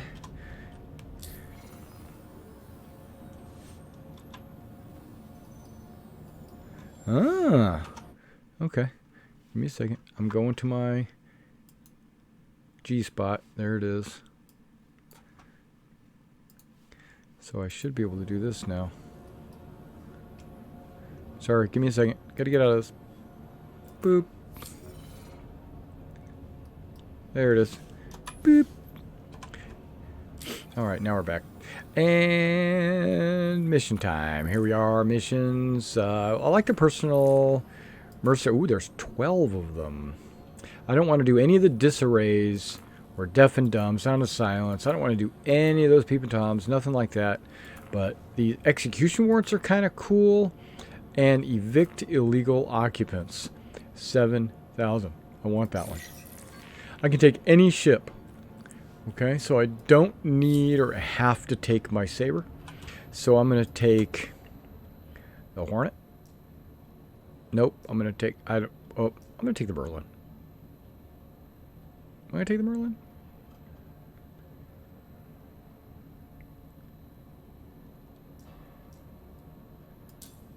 I'm going to take the Hornet. Screw it. I don't even care if it has any guns. I'm not going to use them. Hangar 9. Alright guys, we're on our way to Hangar 9. Then we're going to go evict some illegal occupants. Because I'm the UEE. What does he say up here? Yeah, I'm a bounty mission for you. Come get NPC everywhere. Okay. Nobody's talking to me like that. So, 9. Yep, on this side. Dude. Wait. What's wrong with that? Okay. It's missing his glass. Boop. try that again. Boop. I like my sound effects. Boop boopy doop. Alright, so we are looking at double doors. Double doors always get me killed. It's just something that happens to me. So I'm going to let the doors close, and then I'm going to request it again. Call elevator. Thank you. Both doors open. There we go. And then hang a 9. We're on our way to hangers of the 9s.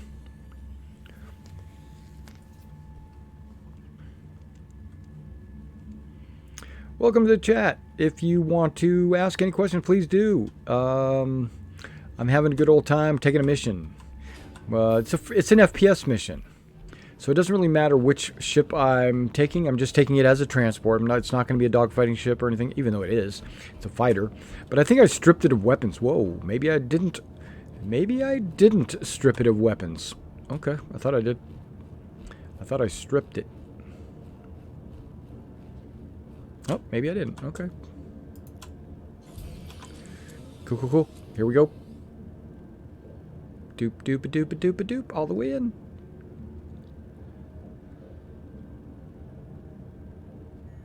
Nice.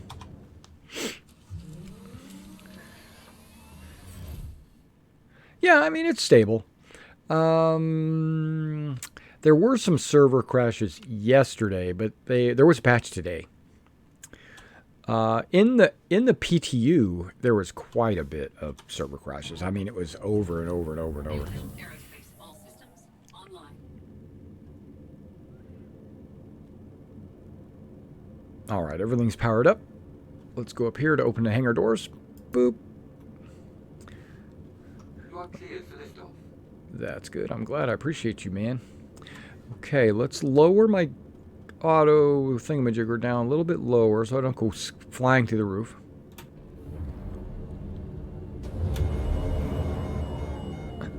Like that. Please visit us again. Remember, if you're contemplating a career change.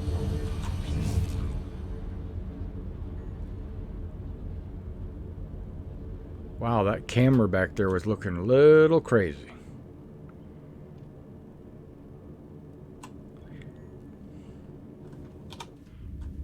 Oh, landing gear. Might as well bring them up.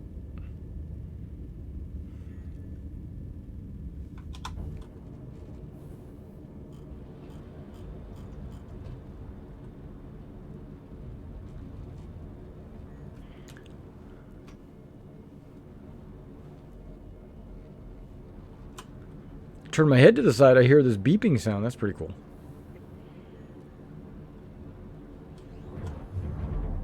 Checking to see if it's even on the other side of the planet or not. Yeah. Okay, so we're going up. Up-a-dee-dup-dee-dup-dee-doop-dee-doop-dee-doop-dee-doo.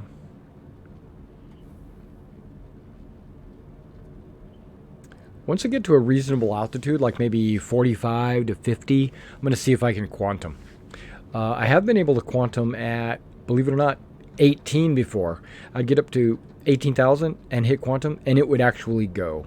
But not on this planet, I don't think. So we'll see. I'm going to set a course while we're waiting for me to get to altitude. Eliminate hostiles. Set route. Yeah, it didn't give me a OM or anything.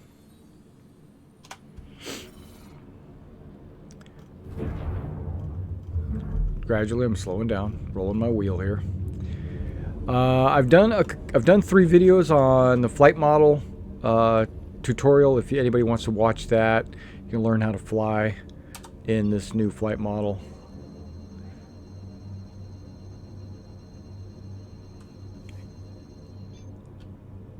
Yep, I'm jumping. Now, I hope it doesn't kick me out of the cockpit like it did before. Last time I did this, I got booted out of the cockpit.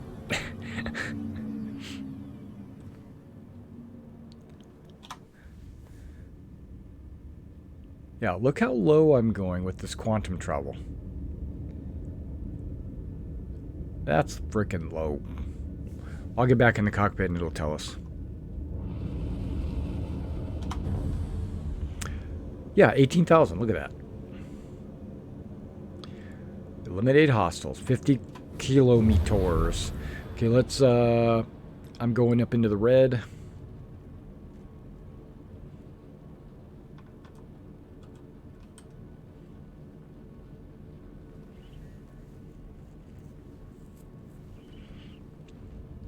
Yeah, it should be called Flight School if you're looking for it.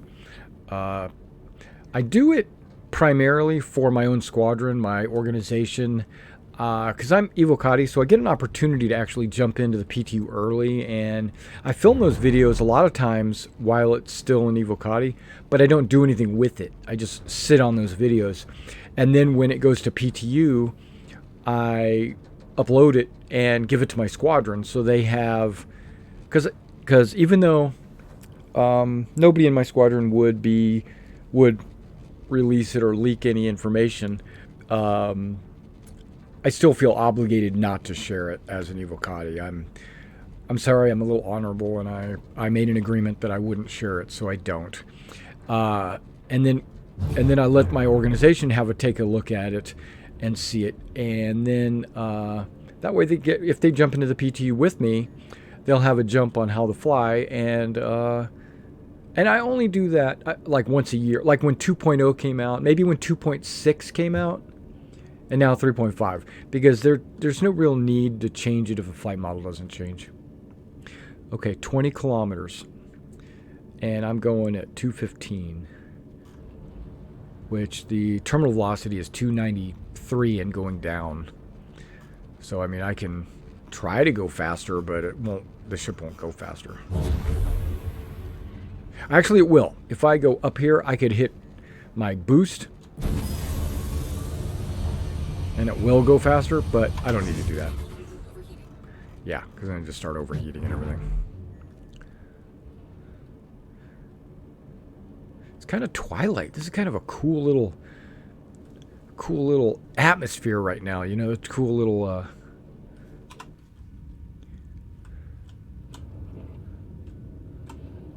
And there's the plants and stuff.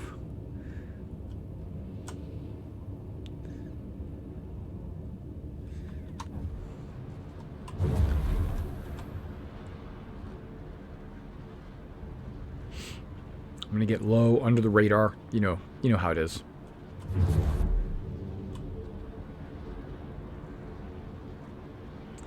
Go nap of the earth.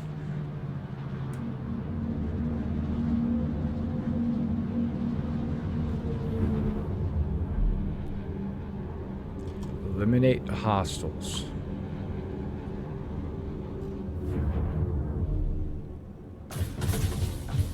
Really? Gonna be like that, huh? It's gonna have to be like that.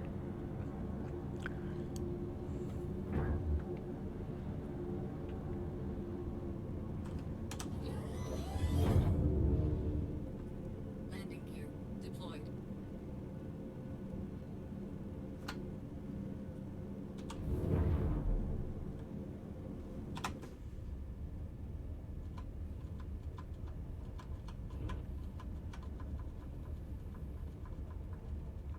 I'm gonna land on that rock.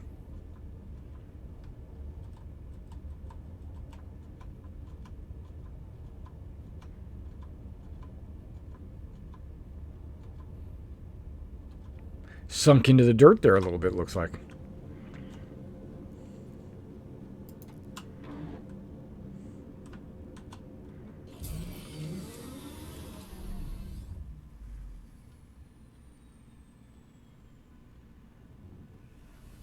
I like the twilight, you know, the sun going down or the sun going up. I don't know. And then I'm going to F1. Go to my equipment manager. And I'm going to maybe add the Defiance core, the arms, and the legs. I've got grenades out the wazoo. I've got, whoops, empty magazines. Got to fix that. Oh, and then they all appear. There they are. That's all it took. Save and equip.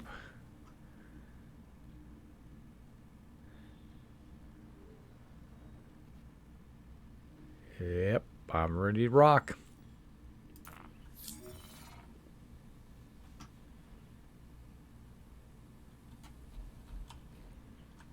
Okay, I'm a little over a kilometer away. That's all right.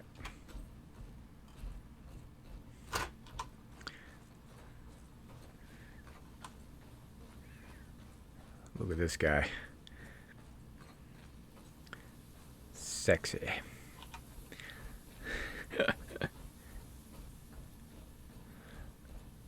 Yeah, Yaz, man, if you ever wanted to like jump on some night with me and we can team up, whatever, you know, do some missions together. There's still no like sharing missions and both getting it, but we can each like do each other's missions or whatever. It's fine. I'm cool with any of that kind of stuff. I don't think I want to climb up that rock. I think I picked a bad place. Okay, we're gonna try it. I wonder if I'm gonna be able to make it up through there. Kind of looks like I'm going to be able to. I'm going a little slow now. I'm watching my vitals. They're already at 100. Oh no! I might not be able to make this. I can't jump that. Dang.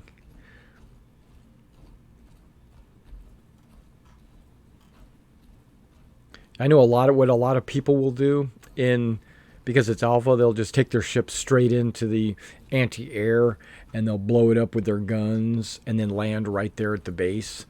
I try to play a little bit more realistically, or a way that I would actually take on a real world mission. I wouldn't fly in and shoot anti-aircraft and then land and get out right in the middle of a base. That's not the way I would do it. So I have a hard time doing that in a game too. I try to keep it as real as possible.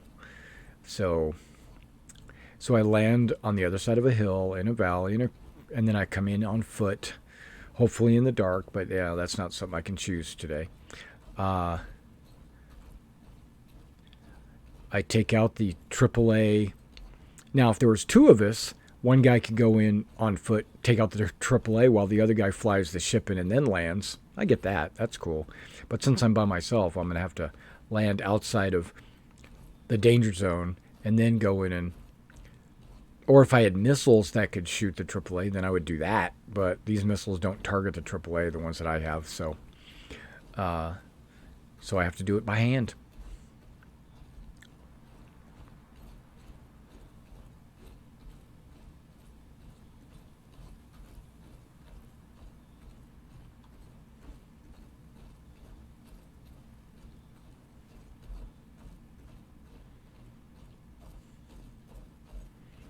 Vitals are getting pretty high. They're 110, 111. So I'm going to start running a little bit faster. Huffing it. I'm going to slow down for a second. Watch my vitals go down if they even do. Hey, look at that.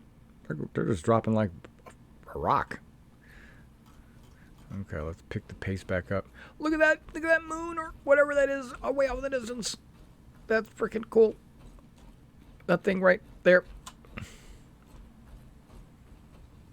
I don't know. I'm very much into the visuals and the atmosphere. You know, the feeling.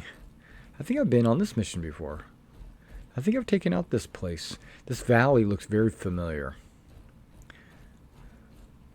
I think Mezzo been on this mission with me.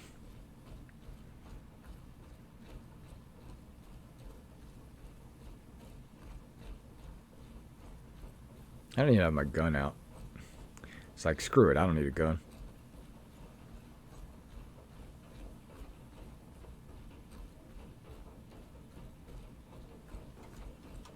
I hear gunfire.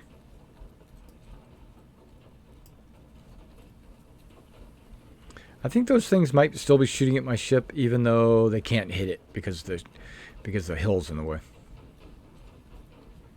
I think that might be what's going on.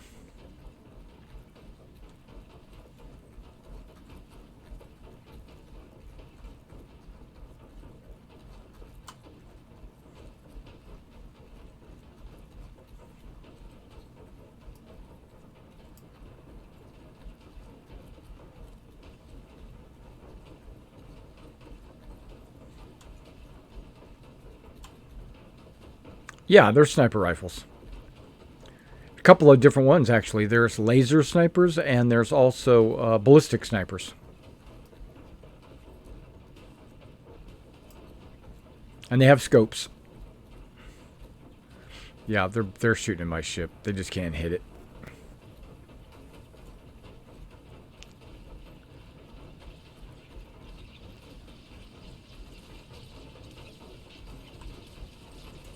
Luckily, they're not shooting at me. And it looks like I'm using a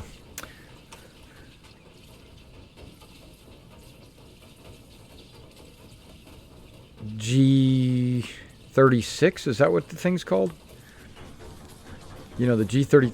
Yeah, the G36. Yeah, that's what that's called, isn't it? But in Star Citizen, they call it something else. They call it an SC4P, or I don't remember.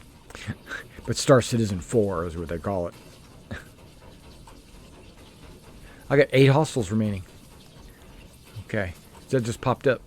8 hostiles. Nice.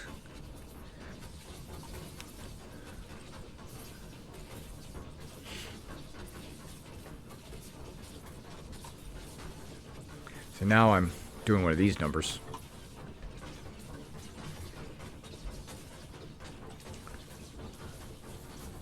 These plants aren't, they are sick because they're on a planet that's got polluted atmosphere, so. Okay.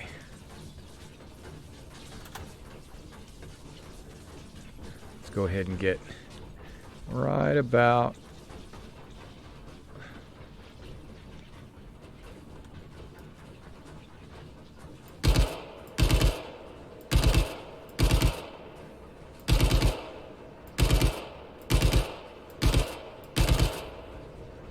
suck it.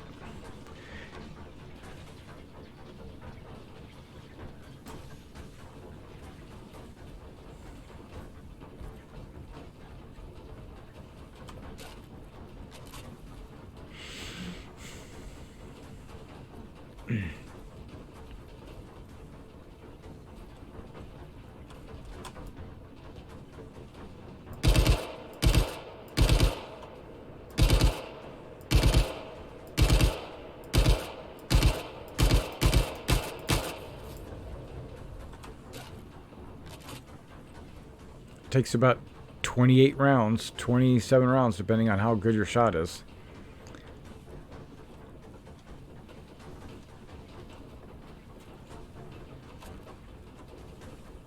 Is that a burst? Let's find out.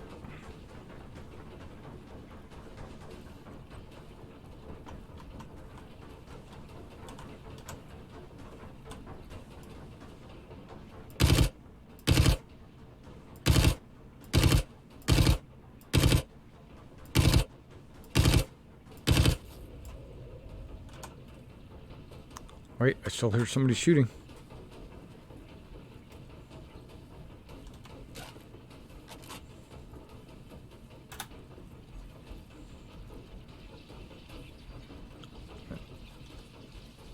I'm going to take it off burst. Ooh, single fire. Yeah, that's what I like.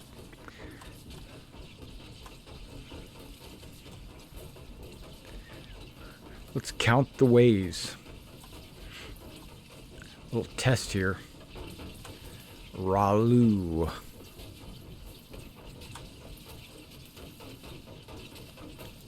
One.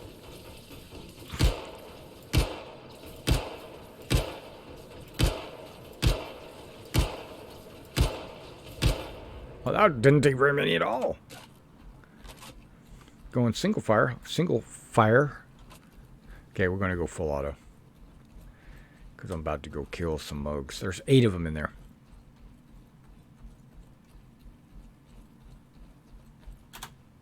stand up. What? Yeah, standing up.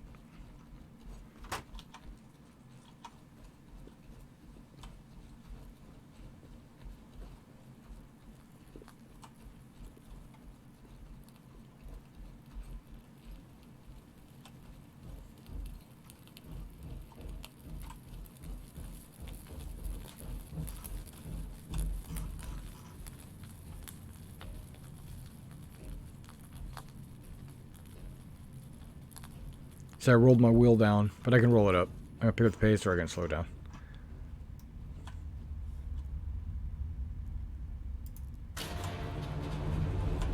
Crouch.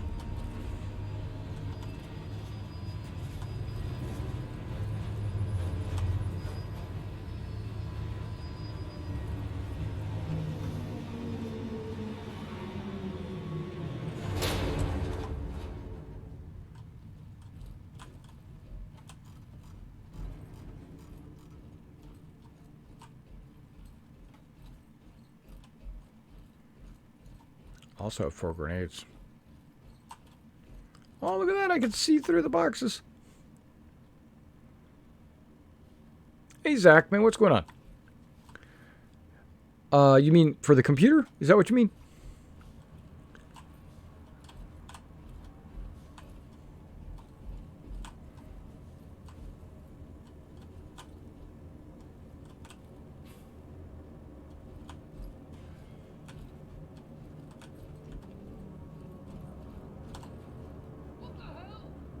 Uh-oh. They spotted me! You do mean a computer, though, right? What? I was trying to crouch. How come it won't let me crouch? There we go.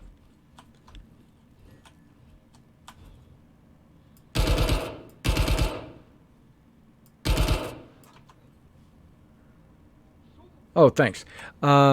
It is an i7 9700K.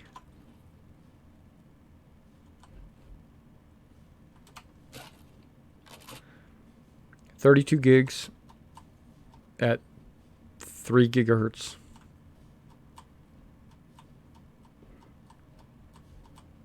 SSD.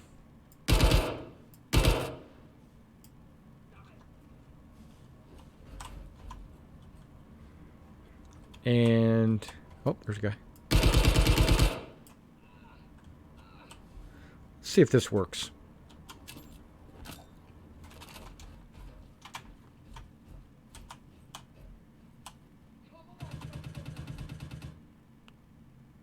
What happened to the grade? Did it go off?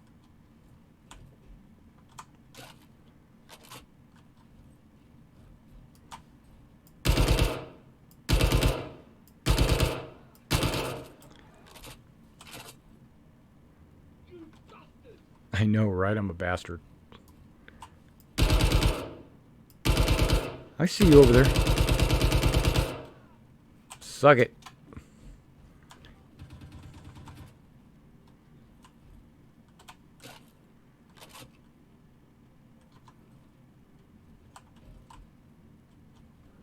I think they're all going to come to me.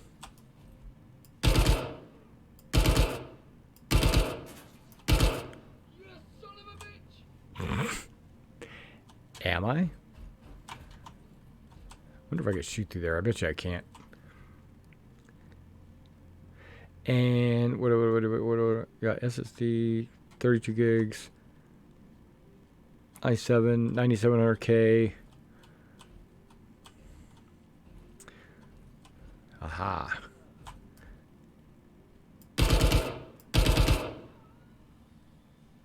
Did I just get them all? Easiest mission ever. I didn't even have to go anywhere.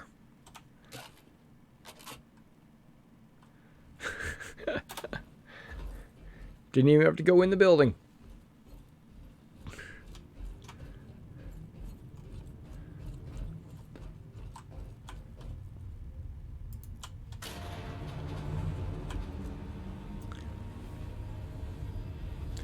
I just recently got a 850 watt power supply, and that really made a difference. Actually, the power that the overclocking is consuming made a big difference. I used to have a 700 and it was struggling.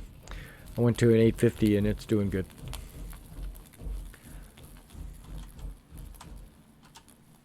That's not my button to holster anymore? I swore it was.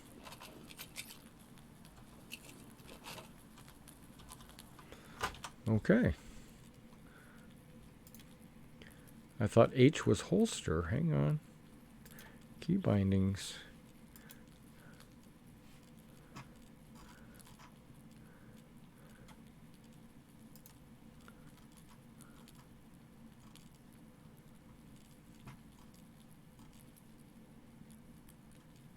Holster. H. That's what I thought.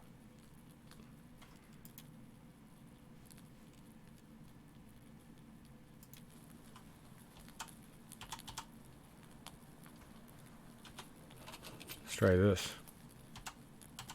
H is not holstering.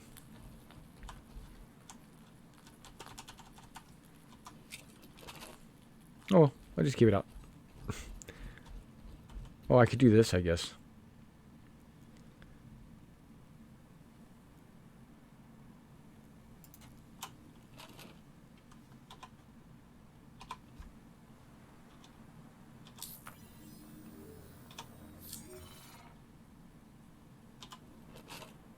Yep, okay. That works. Do it the old-fashioned way.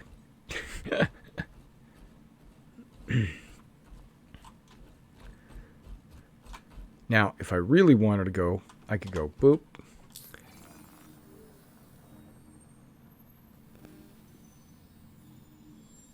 Yeah, exactly. Prices have come way down on the SSDs. Even M.2s are kind of cheap, actually.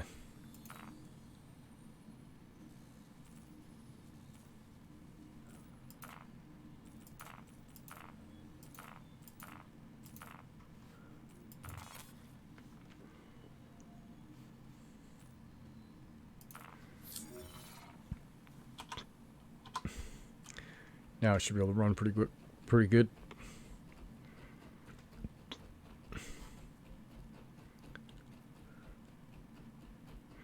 Yeah, that was 7,000 credits right there.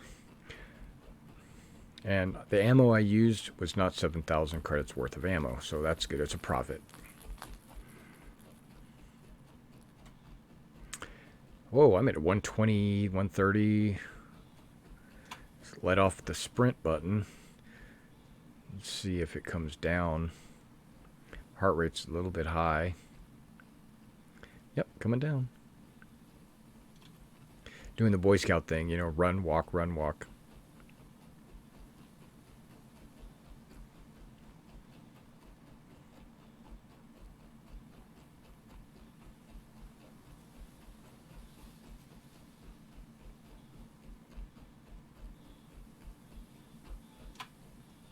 Oh, that's a little bit too much.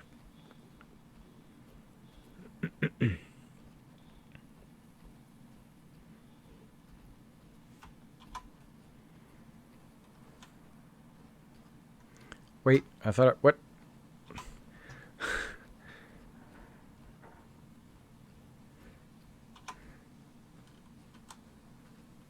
Yeah, that's what I was trying to do.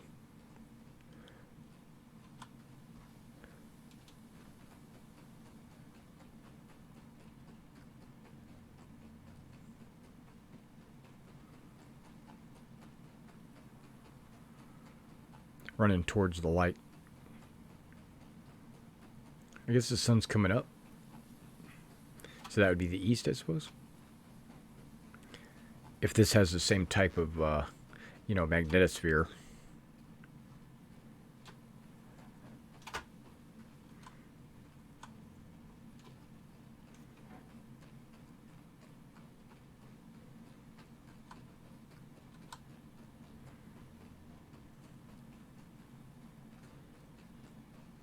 Okay, must be second. Yeah.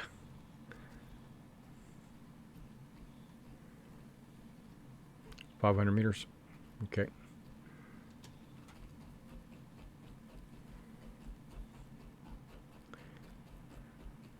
Yeah, I'm sitting at like 63 FPS right now. 60, 62 to 64, because it keeps jumping back and forth. To me, I think that's pretty good.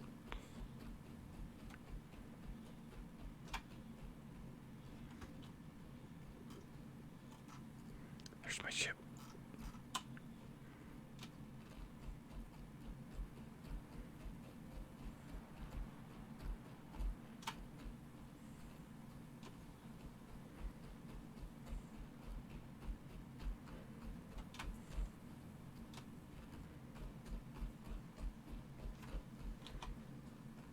Yeah, look at those knees. He's having a hard time. I want to show you guys something that you know, if you haven't really been paying attention to Star Citizen, or if you're not really familiar with some of the tech that Star Citizen's developed, I want to show you something. And I think these rocks right here will let me kind of really show it off really good.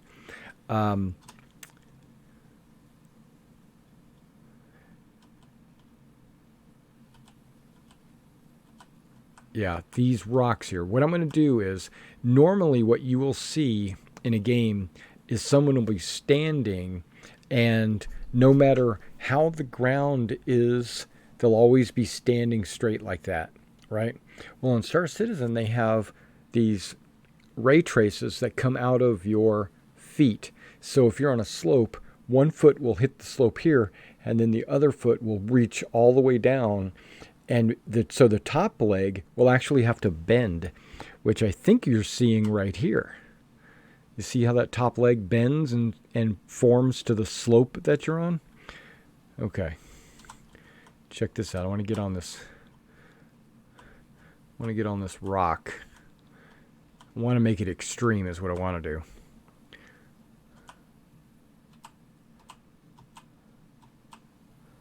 Okay, that rock's not a good rock. It's like sand. Okay.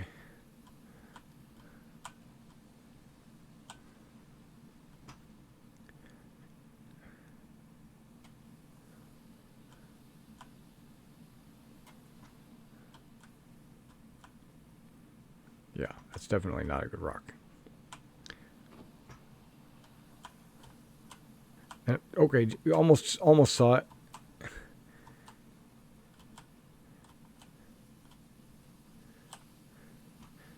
Right here on the edge of this rock. That's what I'm hoping is going to happen. It's hard to control in this mode.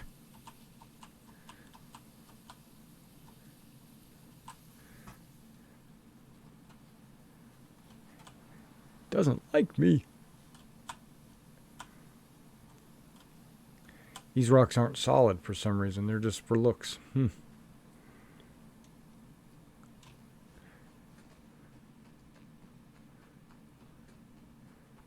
I bet you those rocks are solid.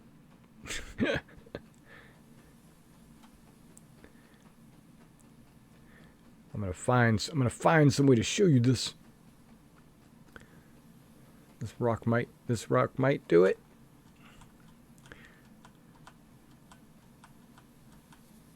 Yeah. Oh, look at that.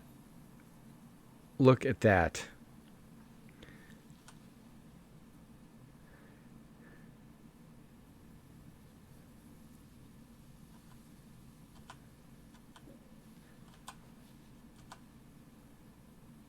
Yeah, and that's how they defeat hills and so. Look at that.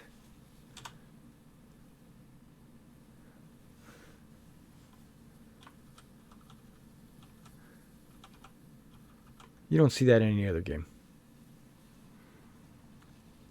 And why is there a Coke can right there?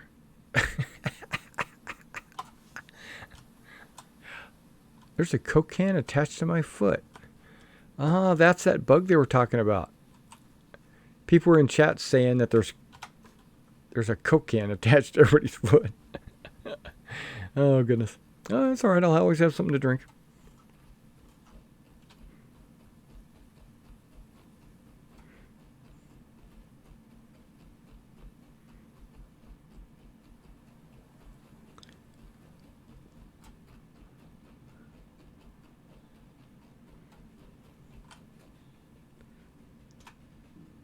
Did I land like that?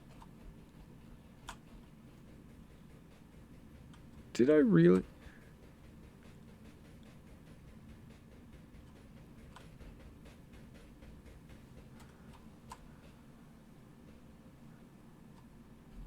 Something's up. I'm going to see how I do this. Boop. Okay, good. I just jump up on the ladder. Oh my gosh.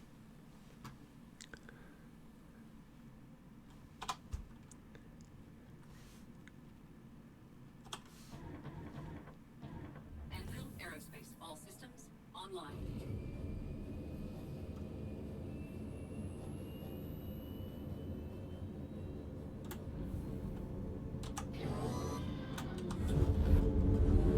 Landing gear raised.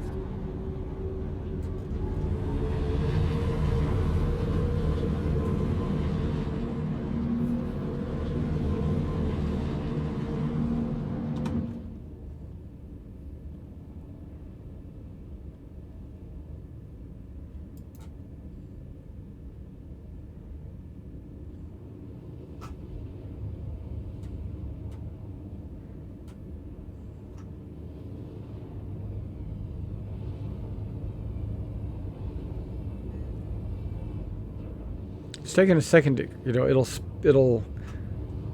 slip for a little bit and then it'll get caught up. It'll figure it out.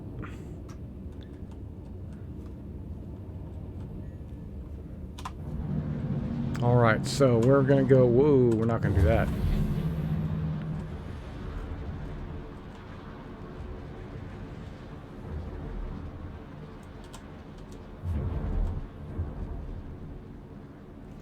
We're going to see what other kind of missions that we have available.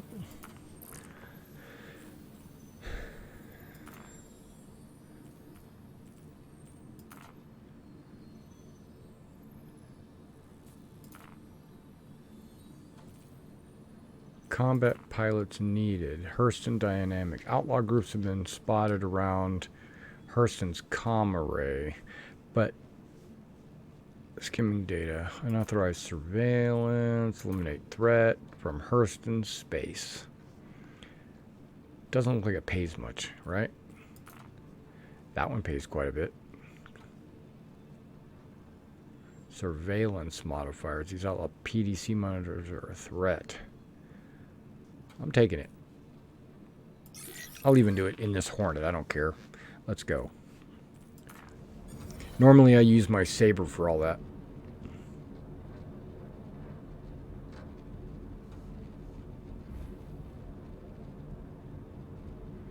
I've been playing since 2013 because I started. No, maybe it was 14.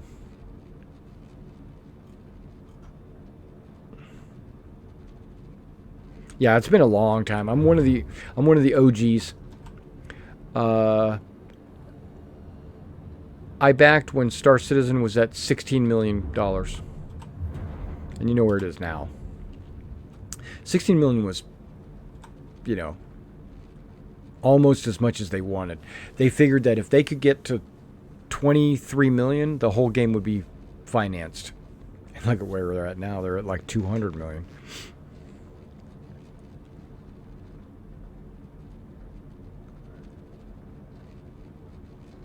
What about Korea?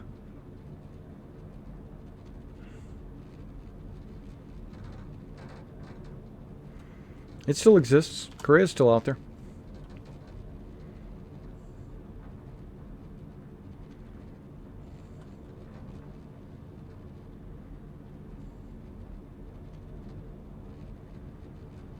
I think we're high enough altitude that I could jump to this place.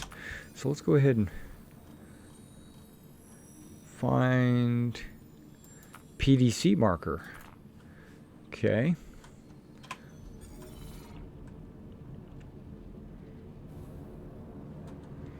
Start my spool.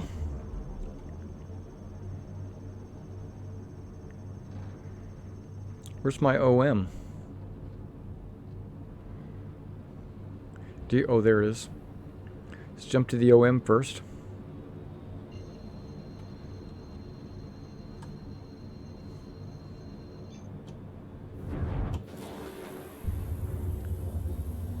Did it just launch a missile?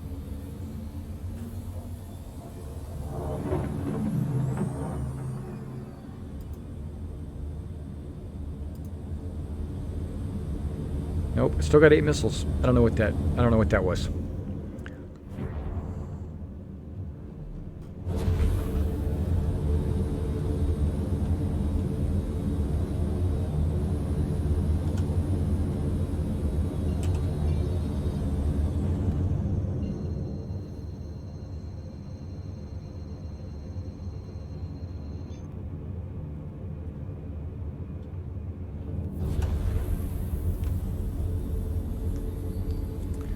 PDC monitor, we're on our way.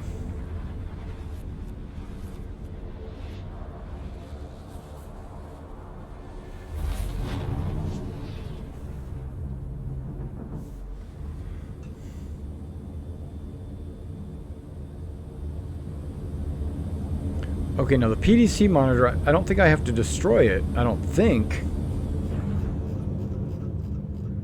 I think I have to destroy the skimmers, which are the people placing the monitor. I thought.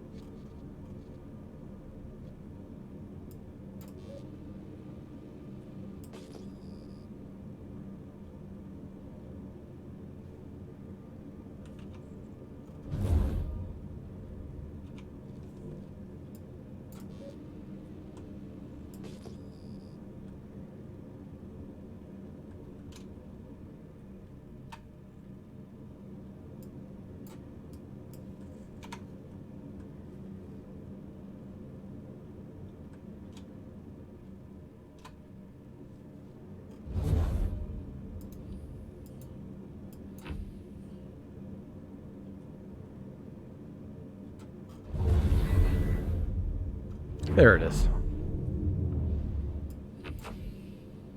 Still way too far away.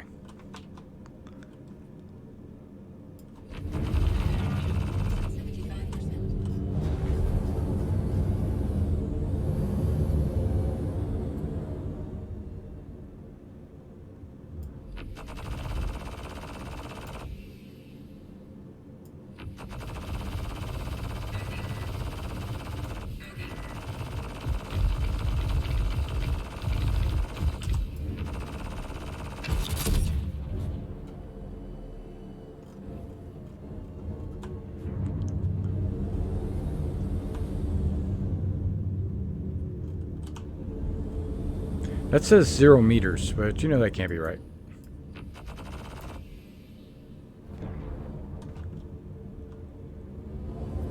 Oh, is that not destroyed?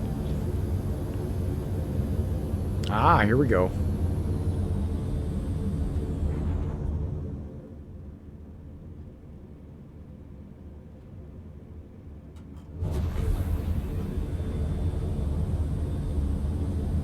Yeah, I got a very little amount of time to get these guys.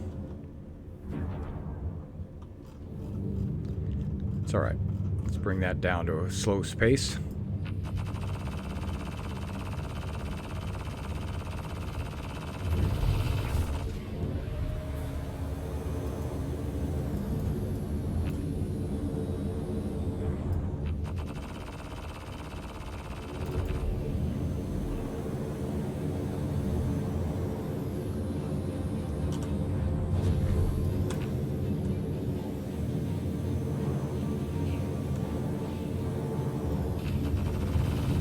There's a hit.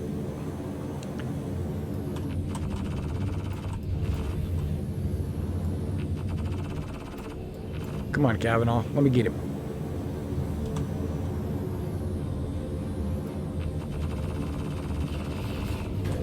That guy clipped me.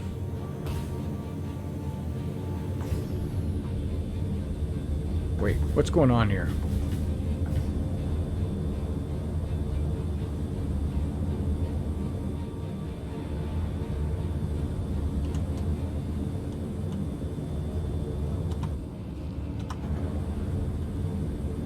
Okay. I am out of control. I am at 93 FPS, but I have no control over my ship. Okay, here we go. What do I want to do? I think I want to do this. Nope, I don't want to do that.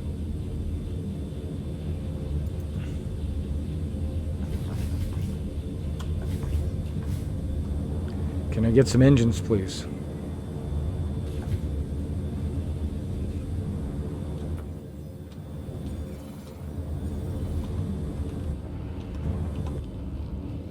I can look, but I can't do anything. Okay.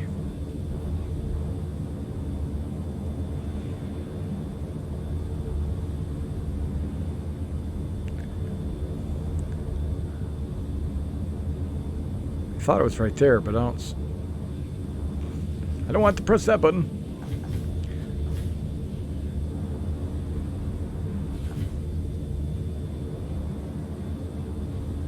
I thought my power button was right in here. But do you see power on, power off? You see that anywhere? I see eject. I don't want to do that.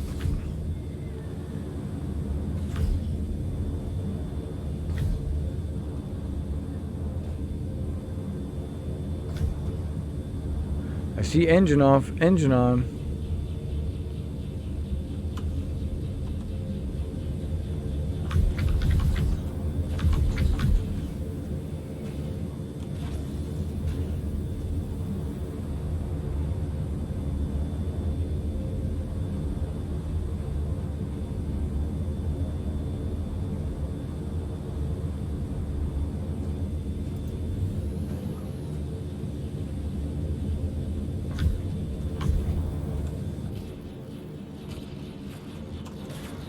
Now I'm taking damage.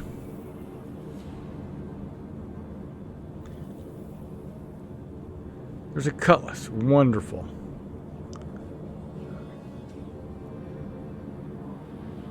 Well, which direction am I going?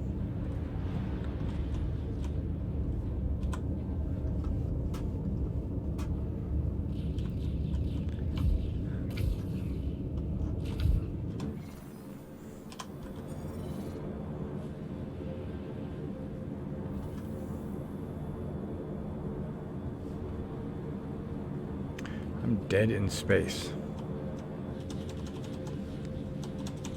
Well.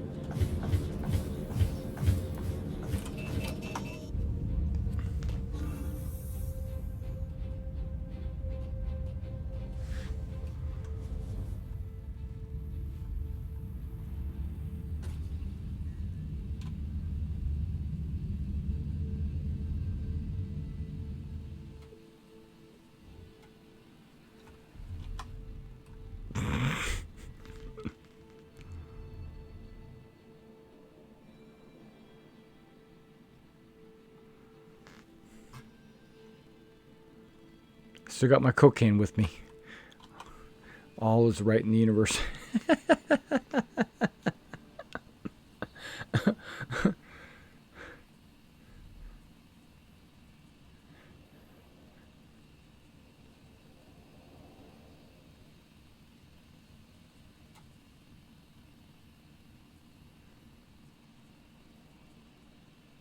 Let's see if I can get over to this thing.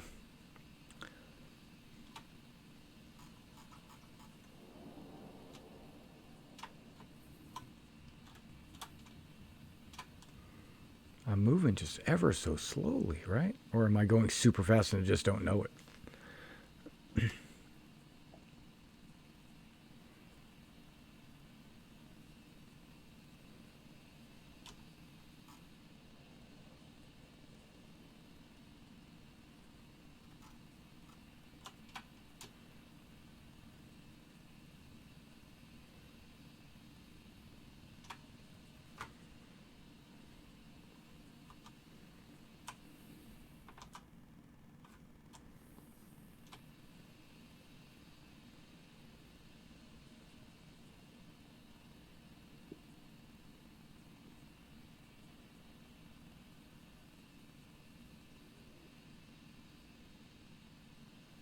I'm just happy it was within visual. You know, I would never have found it. And for some reason, I still have that sensor beacon thing off in the distance. That anomaly. They're probably back there still shooting at my ship.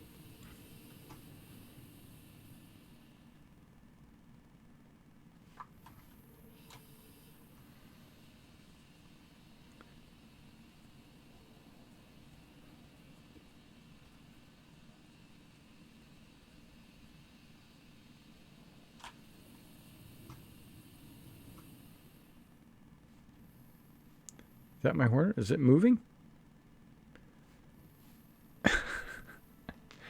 Okay, it's moving now.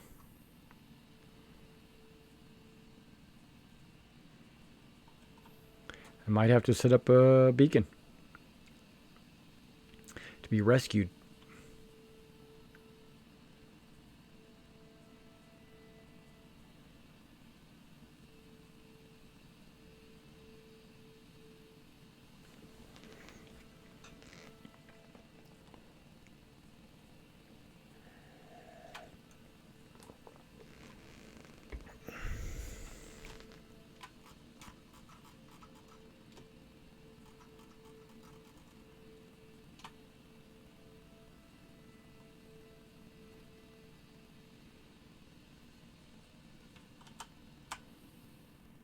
Nope.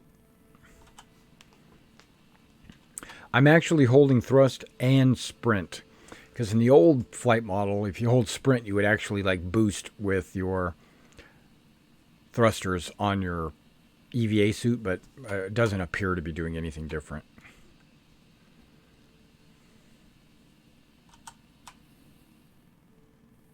Yeah, there's no velocity setting or anything. It's just hold the damn button down.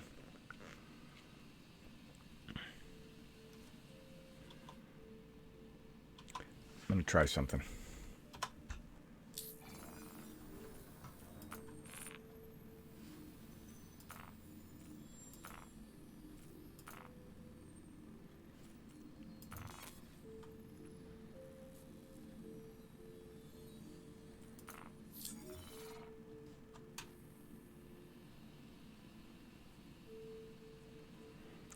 My air's going down.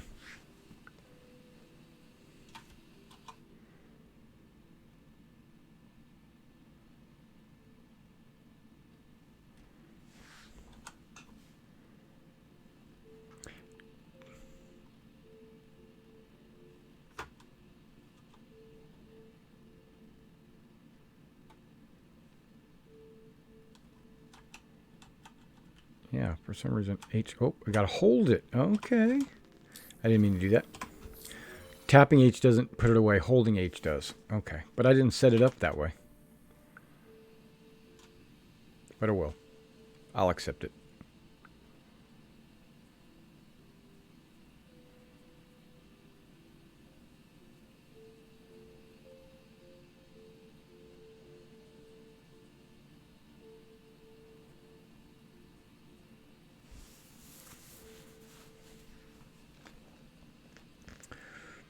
Well, we can explore this little space outpost comm array or whatever it is.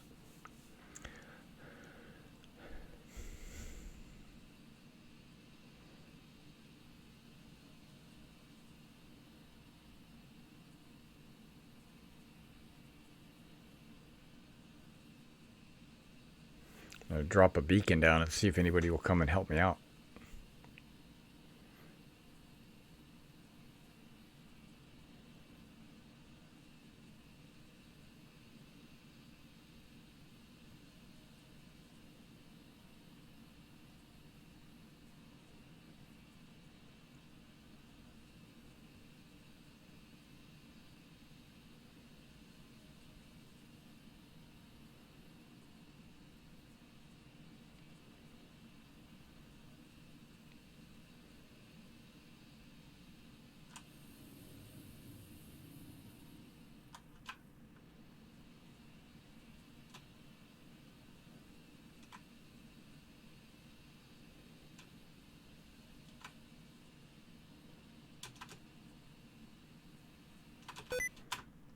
What? Damn, sticky keys. Sticky keys popped up.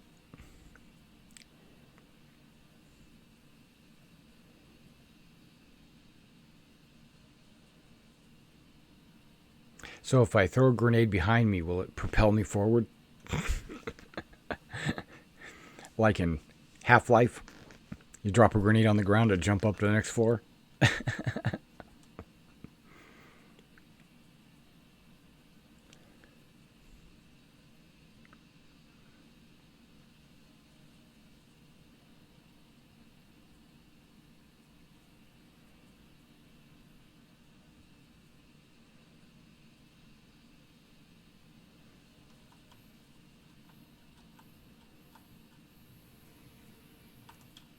Hey, there's my cocaine. My fizz.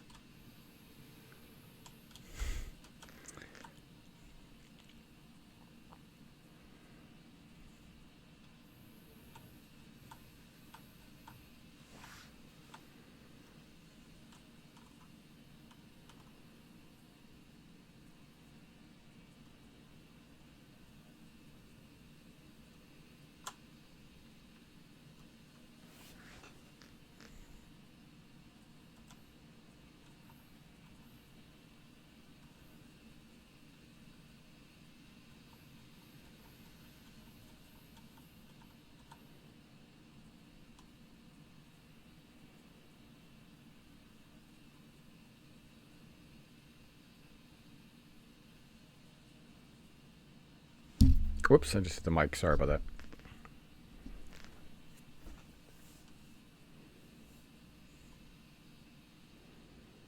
Well, my air is down to, what is that, about 95%? Something like that. Well, that's my tank. I also have a suit.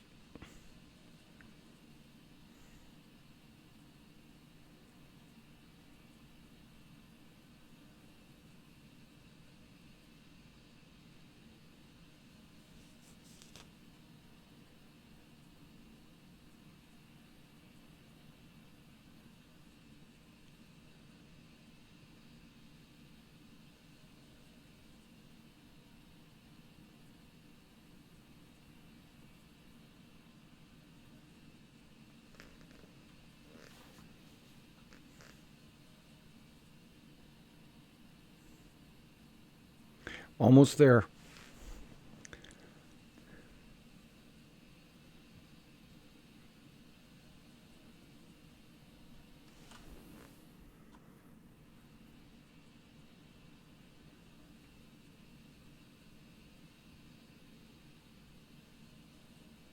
This looks like a good spot. And then once I drop it, then I'll run over to the station.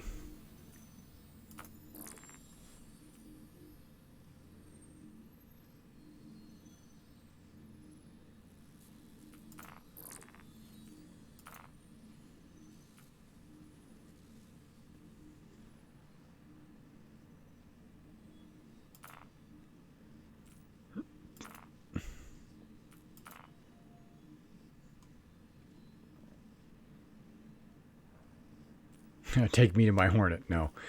How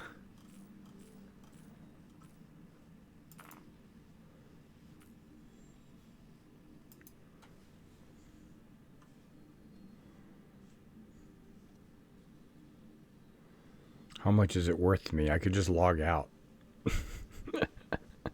5,000. Do I get to type in anything anywhere? I don't see it.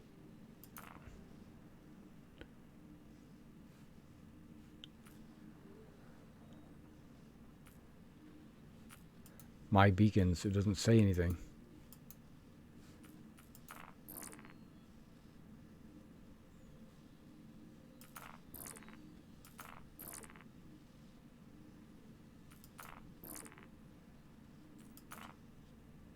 Is that mine?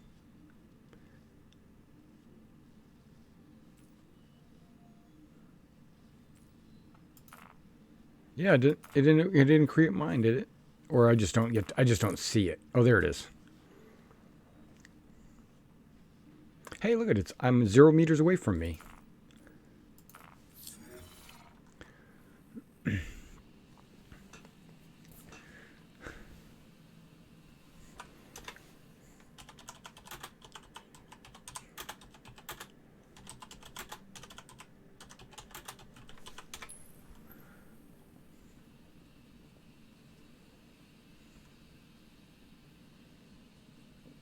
I know, right?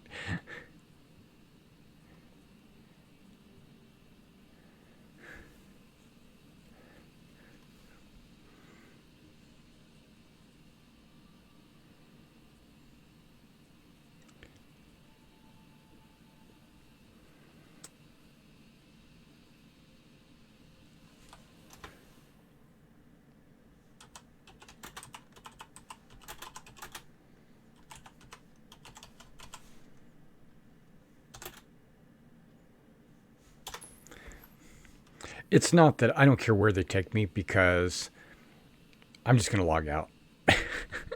And when I log out, I'll actually be on that planet when I log back in. I just want to see if anybody will come get me.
So someone's responding.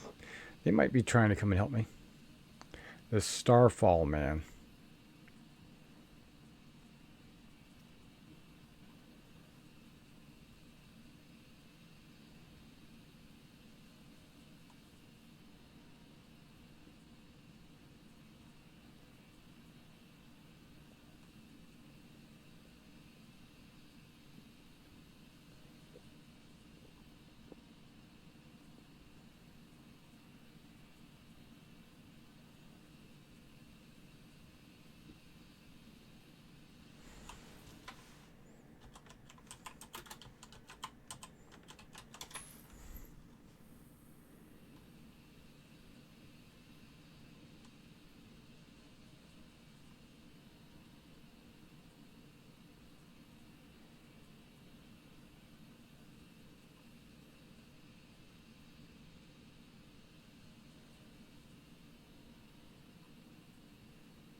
Yeah, right there it says tab will cycle through available channels. But it doesn't. It just goes to local and that's it. By Alt Tab. Whoop. Alt Tab took me back to my home screen. Okay, whatever.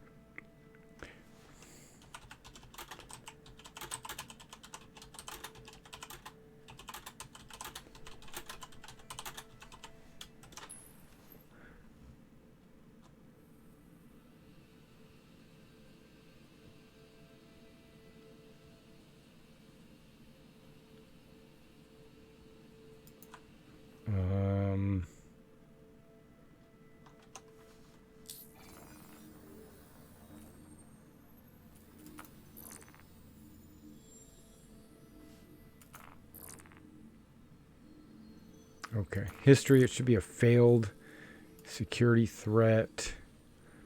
ST1 61.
Oh my gosh, from Port Olisar.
I'm super close to this thing.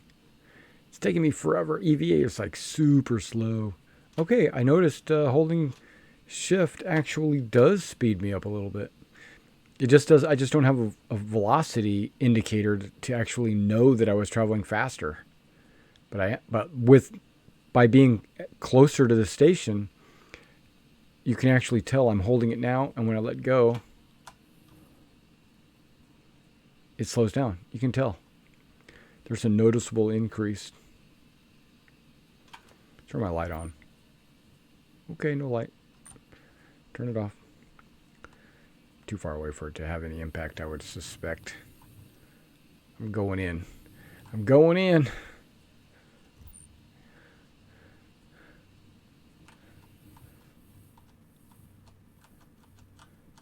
It's been a long time since I've been in a comma ray.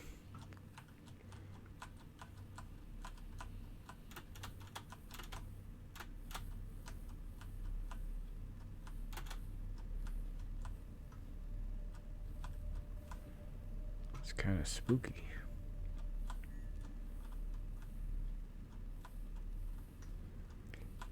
Entering a comma ray is considered trespassing. Yeah, because I could turn this shit off.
Somebody put some work in on those pipes.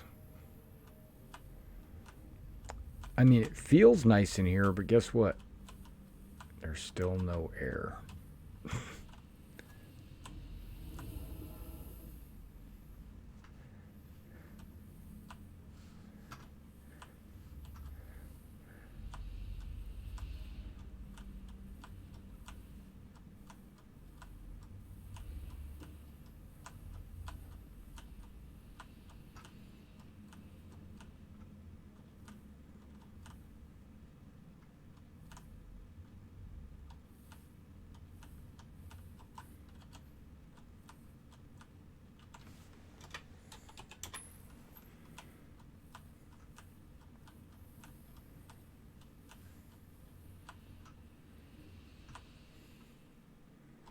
I could just head over to that moon. It would take me forever to get there.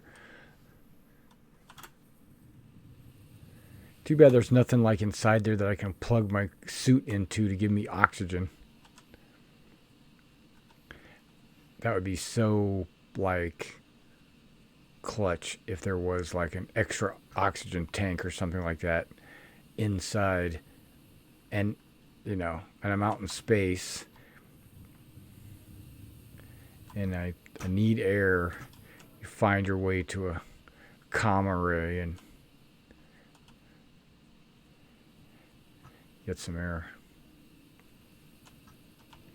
Okay, guys, that's it for me. I'm not going to wait for this guy. He's obviously having problems making a jump. And plus, he's all the way in Port Olisar. To get here, it's going to be like 30 minutes. So I'm just going to go ahead and call it for the evening. I have a couple other things that I really need to do. Like I've got some miniatures that I'm right in the middle of painting. And I need to... You can't really see those, can you? But let's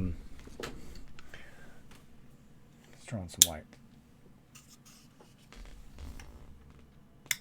There we go. Like these are my British Light Dragoons for the American War of Independence. I'm working on these guys. Plus I've got some Continental Generals that I'm working on. But basically I've only got like a dozen models that I got to finish, and then my Princeton project will be done. And I was hoping I could get that done tonight. So I'm going to take an hour to do that before I have to go to bed. All right, guys. I'll catch you next time.